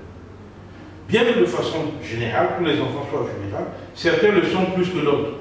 Les plus vulnérables des enfants déplacés sont ceux qui sont séparés de leur famille, ou bien de leur tuteur, de leur gardien. Les enfants non accompagnés ou séparés manquent du soutien et de la protection que leur apportent normalement leurs parents ou autres gardiens.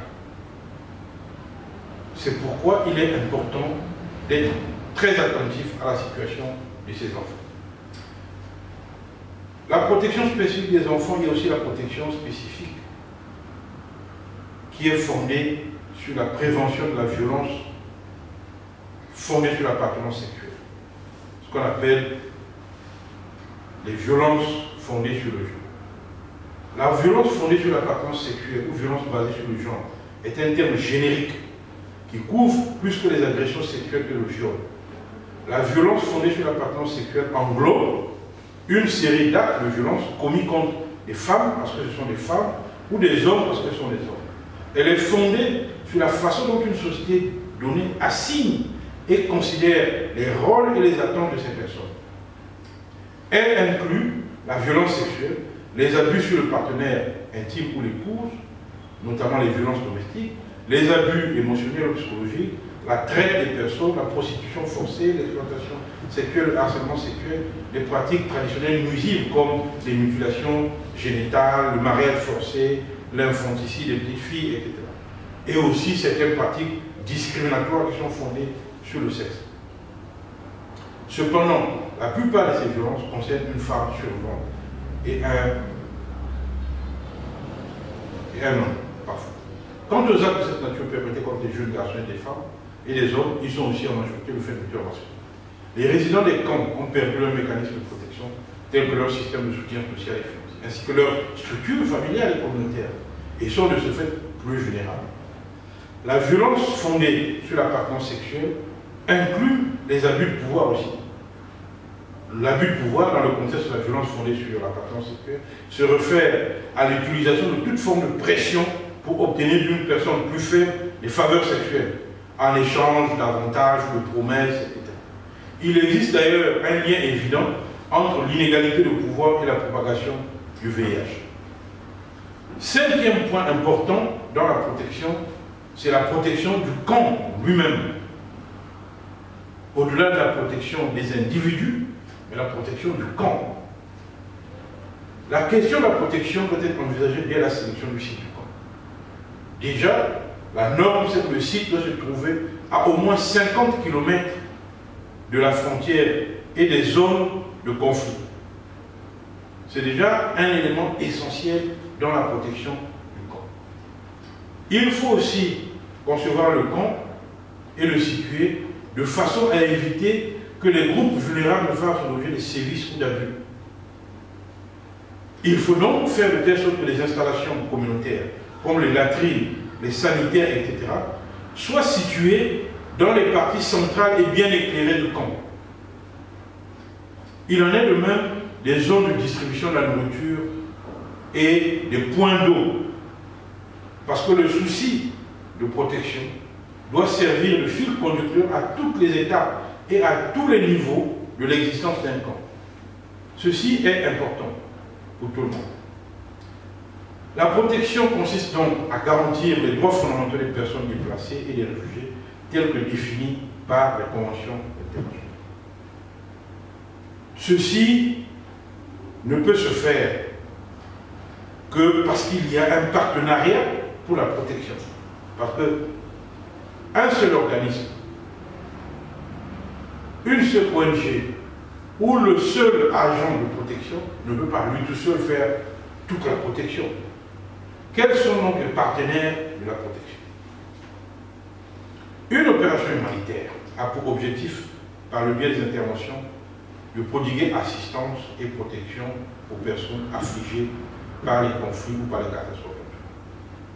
Dans ce contexte, il est impératif que les personnes victimes des conflits ou des catastrophes soient activement associées aux efforts d'assistance, mais également aux efforts de protection. Certes, c'est au gouvernement qu'incombe en premier lieu la responsabilité de la protection des réfugiés et des personnes déplacées. Mais les réfugiés et les personnes déplacées doivent aussi pouvoir contribuer à cette protection pour pouvoir en jouir effectivement. Il y a donc un partenariat à développer et à nouer. L'équipe de gestion du camp a une responsabilité particulière en termes de protection. Les agences de gestion de camp doivent faire respecter les normes de comportement les plus strictes et assurer les relations de travail avec les résidents du camp qui soient fondées sur le respect mutuel et la confiance. Un camp manager a un rôle important à jouer comme intermédiaire entre les différentes agences ONG qui travaillent dans le camp et la communauté des réfugiés et des déplacés. Il est en quelque sorte les yeux et les oreilles des agences qui travaillent dans le camp et il est souvent le premier point de contact entre la population et les prestataires des services humanitaires. Il doit donc pouvoir répondre aux besoins et aux problèmes de protection. Quel que soit le type de situation dans le camp, les femmes et les filles ont des besoins particuliers toujours. Il doit donc être capable de gérer ce type de problème. Septième point, la protection du camp nous amène à parler de la sécurité du camp. Pour qu'un camp soit protégé, il faut qu'il y ait une sécurité minimale pour le camp. Ces questions sont importantes. Les camps installés trop près des frontières et des zones de conflit sont souvent vulnérables aux attaques armées. De même que l'infiltration par des groupes militants au sein d'une population des réfugiés ou des personnes déplacées peut attirer les attaques sur le camp. En d'autres termes, lorsqu'il y a des miliciens d'une faction rebelle qui se sont glissés parmi les réfugiés, ben, il faut craindre que les autres puissent attaquer le camp, parce qu'ils savent qu'ils sont là dans le camp, ils se cachent. Et nuitamment, ils peuvent sortir et récupérer leurs armes plus loin pour pouvoir aller mener des attaques. C'est pour ça qu'il faut faire attention, le camp ne doit pas héberger des combattants. C'est très important. Il arrive que les autorités nationales omettent ou soient incapables, ou n'ont pas la volonté d'ailleurs même, d'assurer la sécurité du camp ou de prendre des mesures pour faire respecter le caractère civil et humanitaire du camp. Il ne faut jamais l'oublier, le camp est un lieu civil et militaire. Les combattants n'ont rien à faire dans les camps. Dans ces situations-là, il faut que le partenariat pour la sécurité du camp fonctionne. Il faut que ce partenariat fonctionne. Les actions préventives et correctives doivent être prises. Il faut se prémunir contre les attaques criminelles, contre le grand banditisme. Il faut mettre les moyens pour que les ressources qui sont mises à la disposition du camp ne soient pas pillées, par exemple, par des rebelles qui vont attaquer le camp pour voler toute la nourriture du camp. Il faut donc prendre des mesures. L'État est donc le responsable de ça. L'article 2 de la Convention de 1951 relative aux réfugiés dispose, je cite, tout réfugié à l'égard du pays où il se trouve, a des devoirs qui comportent notamment l'obligation de se conformer aux lois et règlements ainsi qu'aux mesures prises pour le maintien de l'ordre. En d'autres termes, un réfugié qui est dans un camp doit être informé de son obligation de respecter les lois du pays. C'est pourquoi, même s'il était combattant dans son pays, ou lorsqu'il s'agit d'une personne déplacée, même si cette personne combattait dans tel lieu du pays, une fois que cette personne est dans le camp, elle doit s'abstenir d'activités militaires ou d'activités similaires, de nature à compromettre la sécurité de tout le camp. Il n'a pas le droit d'être réfugié le jour, puis combattant la nuit. Tout ceci est interdit. Un camp doit devenir et rester une zone sûre. Il est important donc que les camps ne deviennent pas des îlots échappant au contrôle de l'État. Il est inadmissible qu'un camp devienne un lieu de refuge pour les terroristes, pour les mercenaires, pour des combattants, des rebelles, etc., qui n'ont pas déposé les armes, qui profitent simplement des bienfaits de la sécurité du camp pour renforcer leur emprise dans la belligérance. Donc, le travail de la sécurité du camp est essentiel. L'agent gestionnaire doit donc assumer la responsabilité pour assurer la sécurité du camp. Les risques auxquels le personnel doit faire face dans son travail doivent être évalués en fonction des avantages qu'il en requiert. Il doit y avoir un système de radio, fixe ou mobile, non pas seulement pour communiquer les informations essentielles pour la sécurité et la situation d'urgence, mais aussi pour les besoins de coordination générale. 8e point, c'est la distribution des produits alimentaires et non alimentaires. Pour assurer l'accès des résidents du camp à une alimentation et à une nutrition appropriée, dans les situations d'urgence, il est important que la distribution des produits alimentaires et non alimentaires se fasse de façon efficace et transparente. De nombreux réfugiés et familles de déplacés arrivent dans les camps déjà dans des situations de malnutrition. Dans le camp, le temps compte pour chaque individu. Le bien-être nutritionnel des résidents doit être étroitement lié à d'autres secteurs d'assistance. Il ne suffit pas seulement de manger, il faut penser aux questions d'hygiène, de santé, d'abri, etc. Toutes ces questions sont liées. Tant dans des situations de réfugiés que de personnes déplacées, le programme alimentaire mondial est l'un des principaux fournisseurs de distribution alimentaire. Il y a ce qu'on appelle des pipelines pour assurer la distribution alimentaire. Et c'est le PAM qui gère tout ça et qui est le chef de file de la distribution de la nourriture. L'alimentation est souvent l'un des aspects les plus controversés de la gestion du camp. Il n'est pas rare que la nourriture fournie soit insuffisante en quantité et en qualité, et que les rations soient composées de produits inhabituels pour la population déplacée. Les gens n'ont pas parfois l'habitude de manger ce type de nourriture. Mais nous, on est dans une situation particulière. Il faut donc savoir intéresser les réfugiés à cette nourriture, comment préparer certaines denrées alimentaires, comment mettre les condiments qui améliorent la saveur, etc., de telle façon que la nourriture soit quand même acceptée par les réfugiés. Il faut savoir que la nourriture est une marchandise facilement commerciale et qui peut être une source d'abus, tant par les résidents que par les travailleurs de l'aide humanitaire qui peuvent en profiter pour détourner la nourriture pour pouvoir la revendre.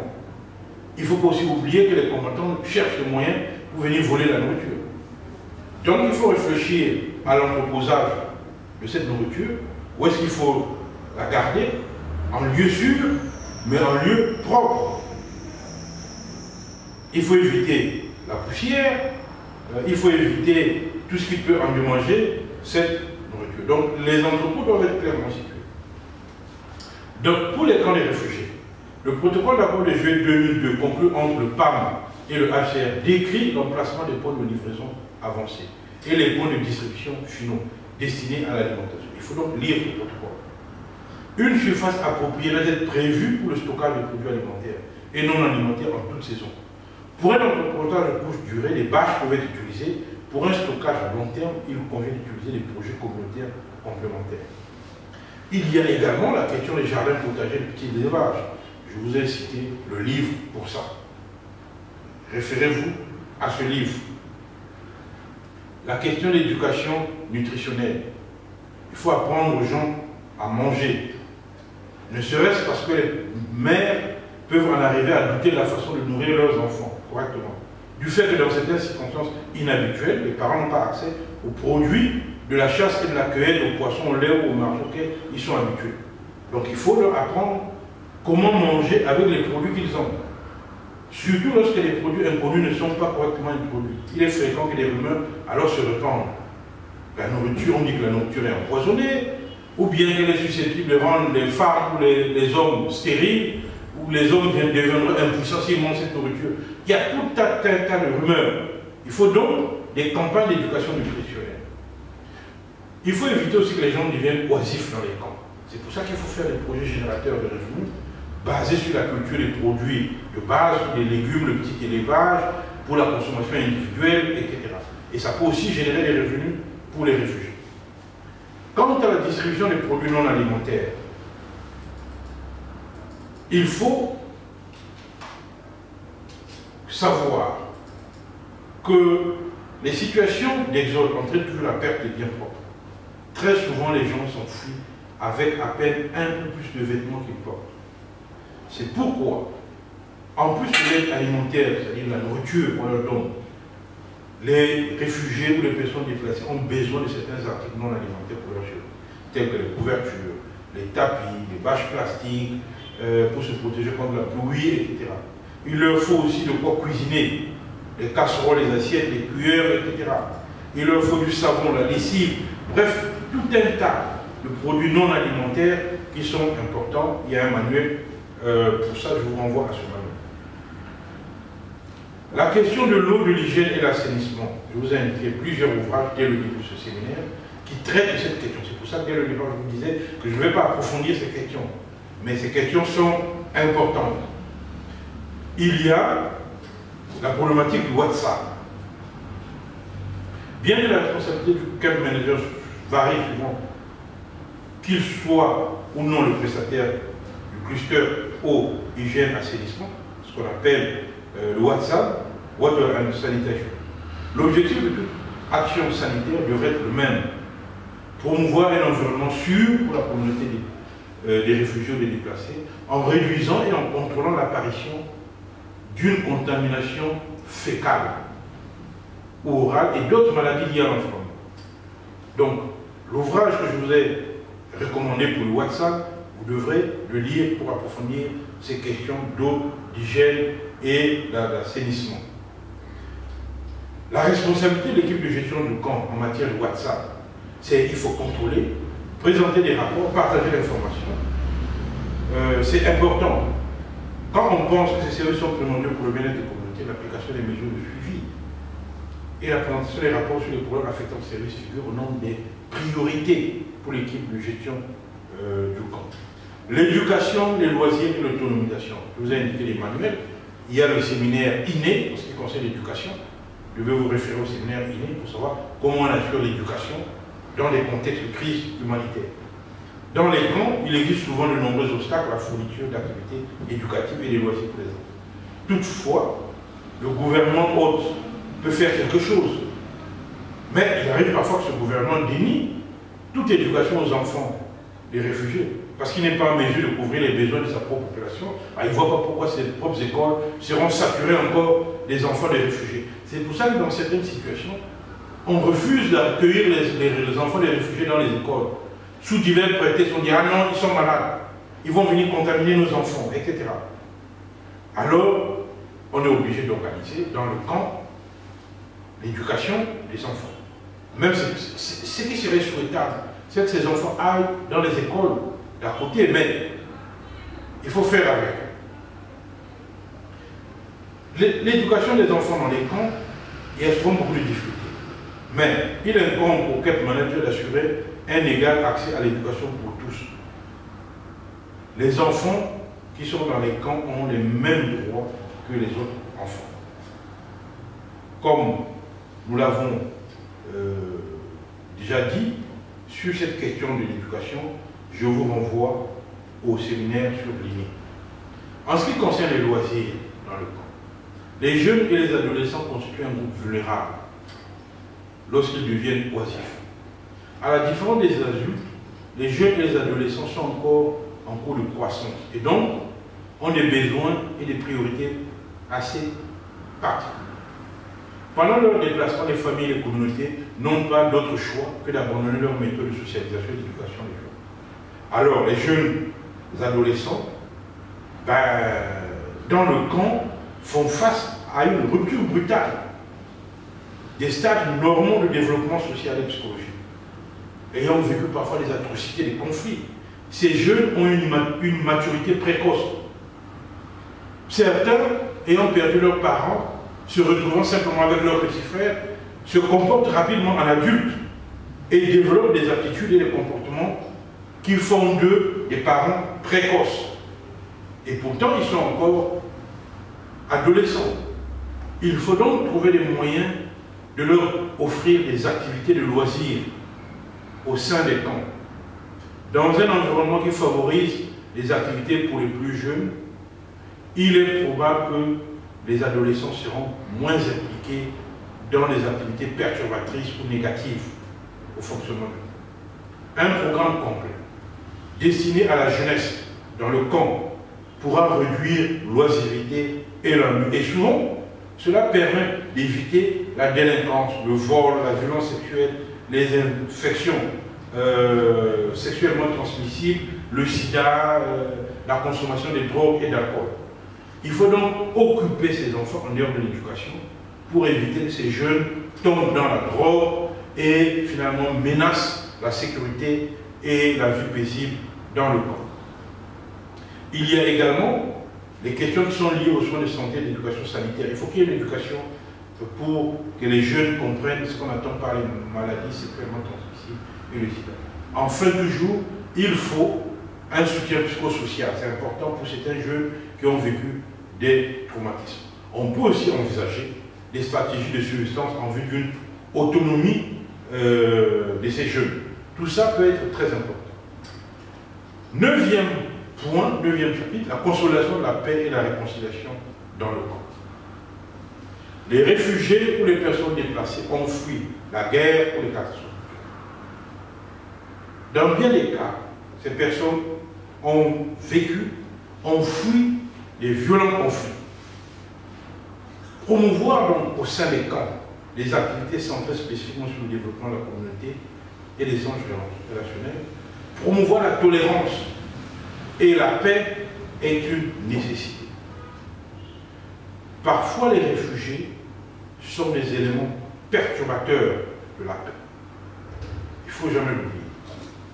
C'est pourquoi la consolidation de la paix et la réconciliation sont des processus à long terme qui doivent être engagés dès les premiers stades de l'existence d'un camp.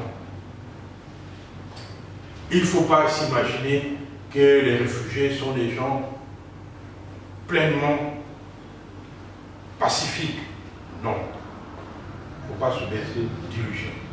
La consolidation donc, de la paix et de la réconciliation exige qu'on comprenne la typologie des conflits. Il y a trois principales situations de conflit qui sont à considérer en lien avec les camps humanitaires. Premièrement, le conflit au sein de la communauté qui vit dans le camp. La plupart du temps, les populations réfugiées ou déplacées peuvent, dans un camp, rencontrer des difficultés. Il y a déjà ce qui est lié à la frustration, à la tristesse, à la colère, liée au conflit. Mais il y a également le traitement irrégulier que l'on peut subir dans les camps. Donc toutes ces situations peuvent faire qu'un conflit éclate au sein du camp. Le deuxième type de conflit, ce sont les conflits importés de l'extérieur. C'est-à-dire, les forces combattantes peuvent venir à manquer de vivres, de main-d'œuvre ou de nouvelles recrues, ils décident d'attaquer le camp. Le camp devient une zone exposée aux infiltrations des forces combattantes pour pouvoir enrôler les enfants, extorquer les gens, voler les vivres ou les équipements. Le troisième type de conflit, ce sont les conflits avec la communauté d'accueil, c'est-à-dire la population riveraine du camp. Ce conflit peut naître de la lutte pour se procurer les ressources nécessaires, parce que l'espace vital est limité, il peut y avoir des barrières linguistiques, il peut y avoir d'autres types de problèmes. Par exemple, liés aux champs, on voit les réfugiés qui vont prélever les récoltes qui ne leur appartiennent pas, etc. Donc toutes ces questions, ou bien les questions de chasse, il peut y avoir un conflit autour non seulement de la chasse, mais des types d'animaux à chasser. Il y a des animaux qui peuvent être considérés comme sacrés par la communauté riveraine, alors que les réfugiés, dans leur pays, ont l'habitude de manger ce type d'animaux. Donc bref, ce genre de problème, il faut savoir les prévenir et les gérer. L'action de promotion de la paix et de réconciliation doit être menée dans le camp. Il faut faire des actions. Par exemple, j'ai parlé bien avant les élections pour avoir des représentants, mais ces élections-là peuvent générer des conflits. Donc il faut savoir les organiser pour que ça ne génère pas de conflits. Il faut mettre en place des mécanismes d'arbitrage, je vais évoquer cela, mais également on peut faire des activités culturelles pour pouvoir développer une culture de la paix dans le camp. Toutes ces initiatives sont importantes pour consolider la paix et envisager donc une paix durable dans le... Mais au demeurant, les activités de paix peuvent être intégrées de façon transversale dans les autres activités qui sont menées. J'ai parlé par exemple des activités pour les jeunes. On peut déjà à ce stade intégrer la culture de la paix dans les activités à l'endroit des jeunes. Donc, il ne s'agit pas de faire des activités spécifiques pour la faire, parce que cela peut être moins intéressant. Par contre, dans les activités qui sont réalisées pour les jeunes, pour les personnes âgées, pour les femmes, on peut introduire les aspects de paix pour que ça n'apparaisse pas comme des activités inintéressantes, lourdes, etc., soporifiques. À la fin de tout ça, nous arrivons donc au dernier chapitre, à savoir la clôture du camp. Un camp, je l'ai dit dès le début, est un lieu provisoire d'accueil des réfugiés ou des populations déplacées. Même si nous voyons que certains camps se sont enracinés dans le paysage géographique du pays, je vois les camps des Palestiniens en Jordanie, depuis presque plus de 60 ans, on voit les camps au Kenya, qui deviennent quasiment des villes, mais il est clair qu'un camp est appelé à être fermé. Ce n'est pas un lieu de vie ordinaire. Le camp est censé être temporaire. Donc, pour envisager la clôture du camp, il est important dès le début de se poser cette question, en sachant un jour ce camp fermera. Qu'est-ce qu'on fera? Comment on devra faire pour le fermer? Il faut informer donc les différentes parties prenantes tout au long de la vie du camp que ce camp un jour fermera. Il faut toujours y penser. On ne sait pas la date, on ne sait pas l'année, mais un jour ce camp fermera. Qu'est-ce que vous ferez vous lorsque la décision sera prise de la fermeture de ce camp? Les réfugiés eux-mêmes doivent être sensibilisés à cette échéance. Ils doivent donc être associés au processus de fermeture du camp. Il faut préparer le terrain. On ne vient pas improviser la fermeture d'un camp, parce qu'il risque d'y avoir des réactions violentes. Premièrement, le choix du moment et les critères de clôture d'un camp. Le moment auquel la décision de clôture est communiquée au public est primordial. Le soutien des pays donateurs et des représentants diplomatiques est essentiel. Des visites à un haut niveau doivent précéder toute action sur le terrain, afin de traiter avec la communauté diplomatique, les représentants des pays donateurs, les gouvernements, les autorités du pays et autres des pays d'origine. Il faut que tout le monde, à peu près, se fasse à l'idée que le moment est venu de fermer ce camp. Savoir quand une solution durable peut être trouvée ou l'est a toujours été un thème épineux dans la gestion des camps. Cependant, Lorsque les indicateurs suggèrent une stratégie de désengagement, le rapatriement demeure la meilleure solution tant que la situation dans le pays ou la région d'origine justifie le retour de la population. Il faut donc s'efforcer de poursuivre cette piste jusqu'au bout, tout en restant ouvert à d'autres solutions durables. La clôture du camp va donc intervenir lorsque la population du camp n'a plus besoin de la protection. C'est-à-dire, lorsqu'il s'agit par exemple des réfugiés, il n'y a plus de raison d'être réfugié, puisque la cause qui était à l'origine de votre situation de réfugié n'existe plus. C'était la guerre, il n'y a plus de guerre, votre pays est en paix. Pour les populations déplacées, la catastrophe naturelle qui a causé le déplacement, le problème n'existe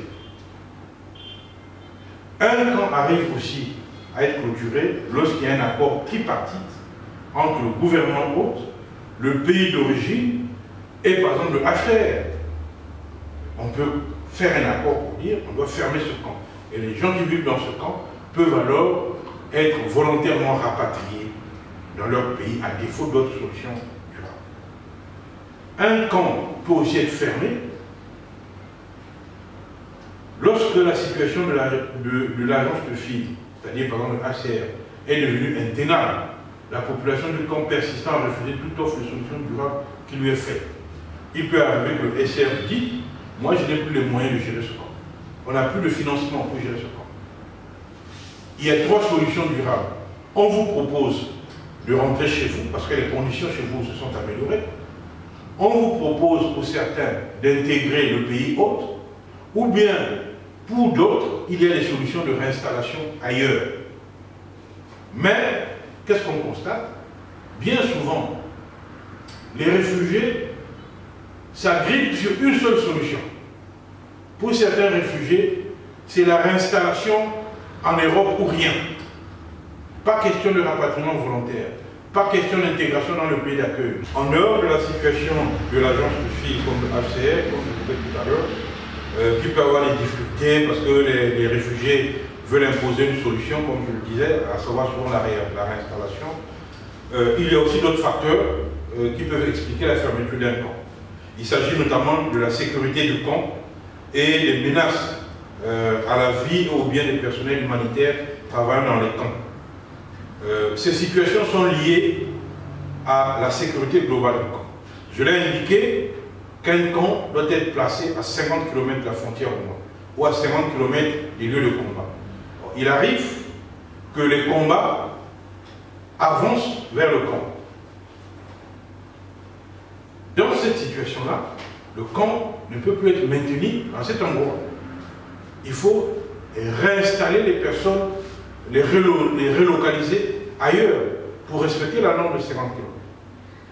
Il y a aussi des situations dans le même contexte d'insécurité. Les acteurs humanitaires ne peuvent plus accéder au camp. Parce que vous avez des rebelles qui bloquent les routes d'accès au camp.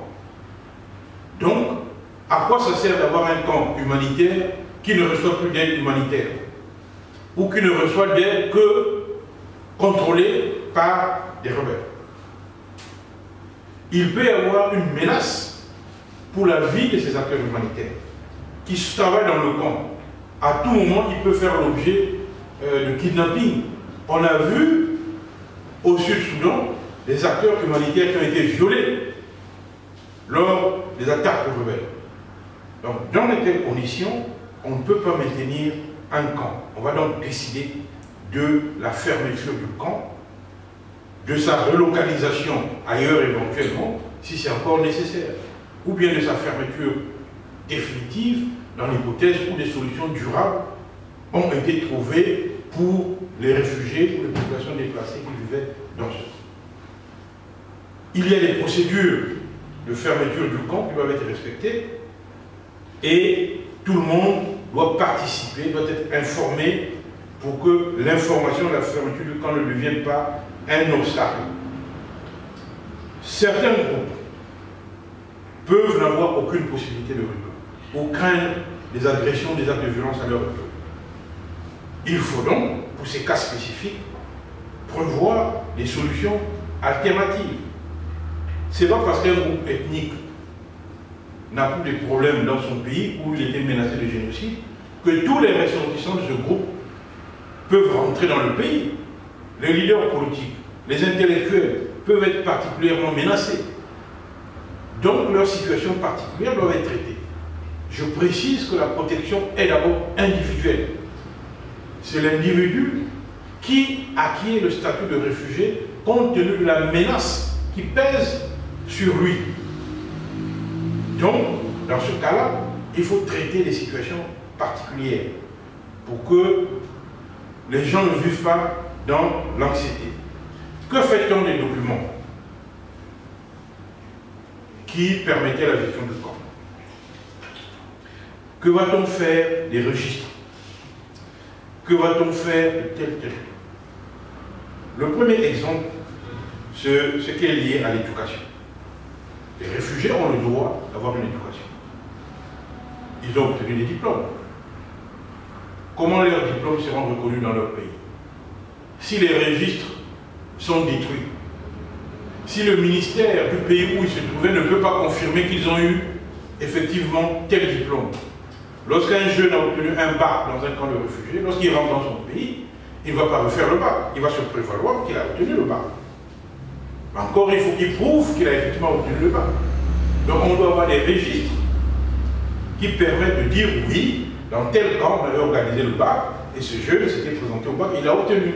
Donc il ne va pas revenir sur le bac. Voilà un exemple concret. Quelqu'un a suivi une formation pour un métier particulier. Il a obtenu une attestation de formation. Comment, dans son pays, cette attestation sera reconnue? Ben, il faut qu'on puisse retrouver les registres. Oui, effectivement, il a fait cette formation qui a été administrée par tel organisme. Il est donc compétent, il peut donc bénéficier de tous les avantages liés à cette formation. Donc, ce sont des choses qui doivent être prévues. Il en est de même des informations, par exemple, sur la santé.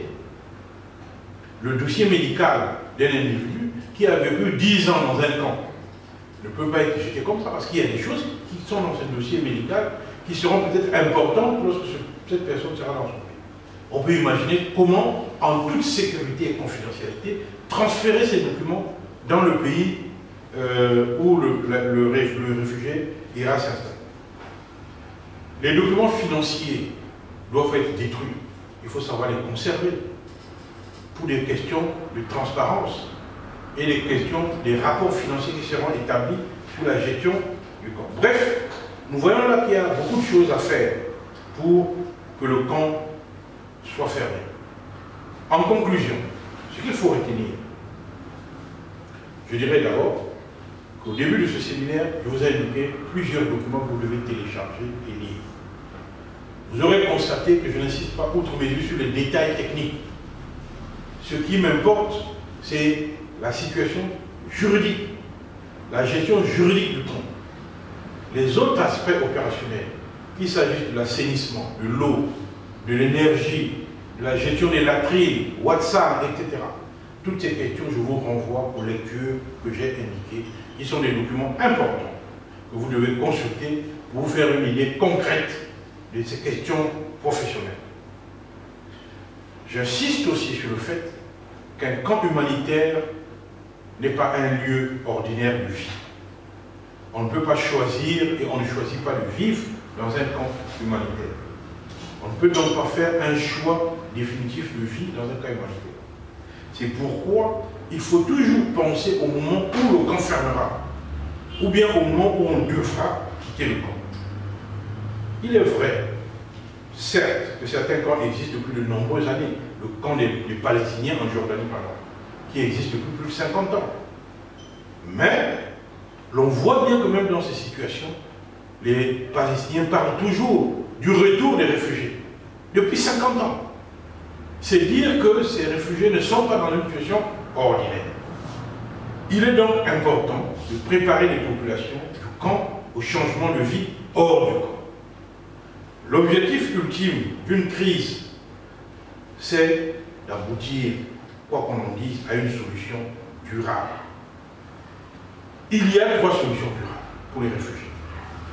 Le rapatriement volontaire dans le pays qu'ils ont fui, leur propre pays, parce que les conditions désormais le permettent.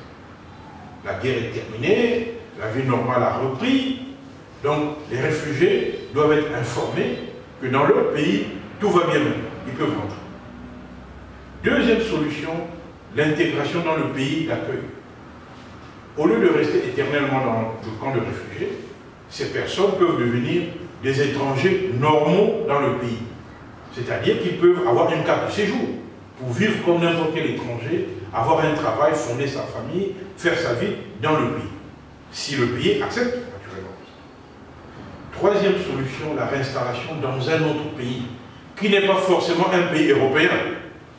Parce que dans bien des cas, les réfugiés pensent que la réinstallation ne peut se faire qu'en Europe, au Canada ou aux États-Unis. Non, la réinstallation peut se faire dans un autre pays africain si ce pays accepte et offre les conditions idoines de réinstallation.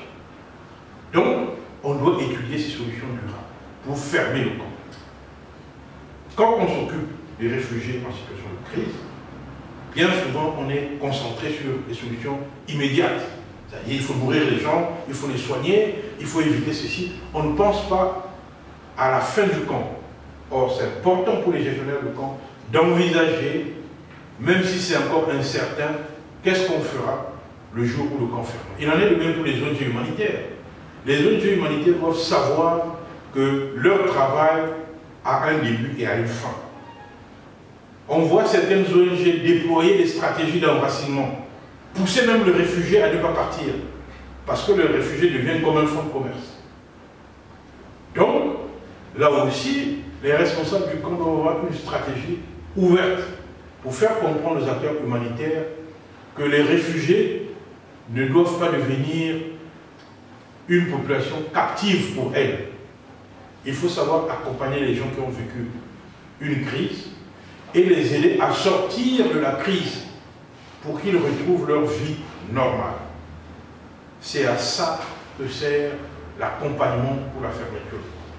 C'est donc pour dire qu'un camp n'est qu'un moment transitoire et provisoire.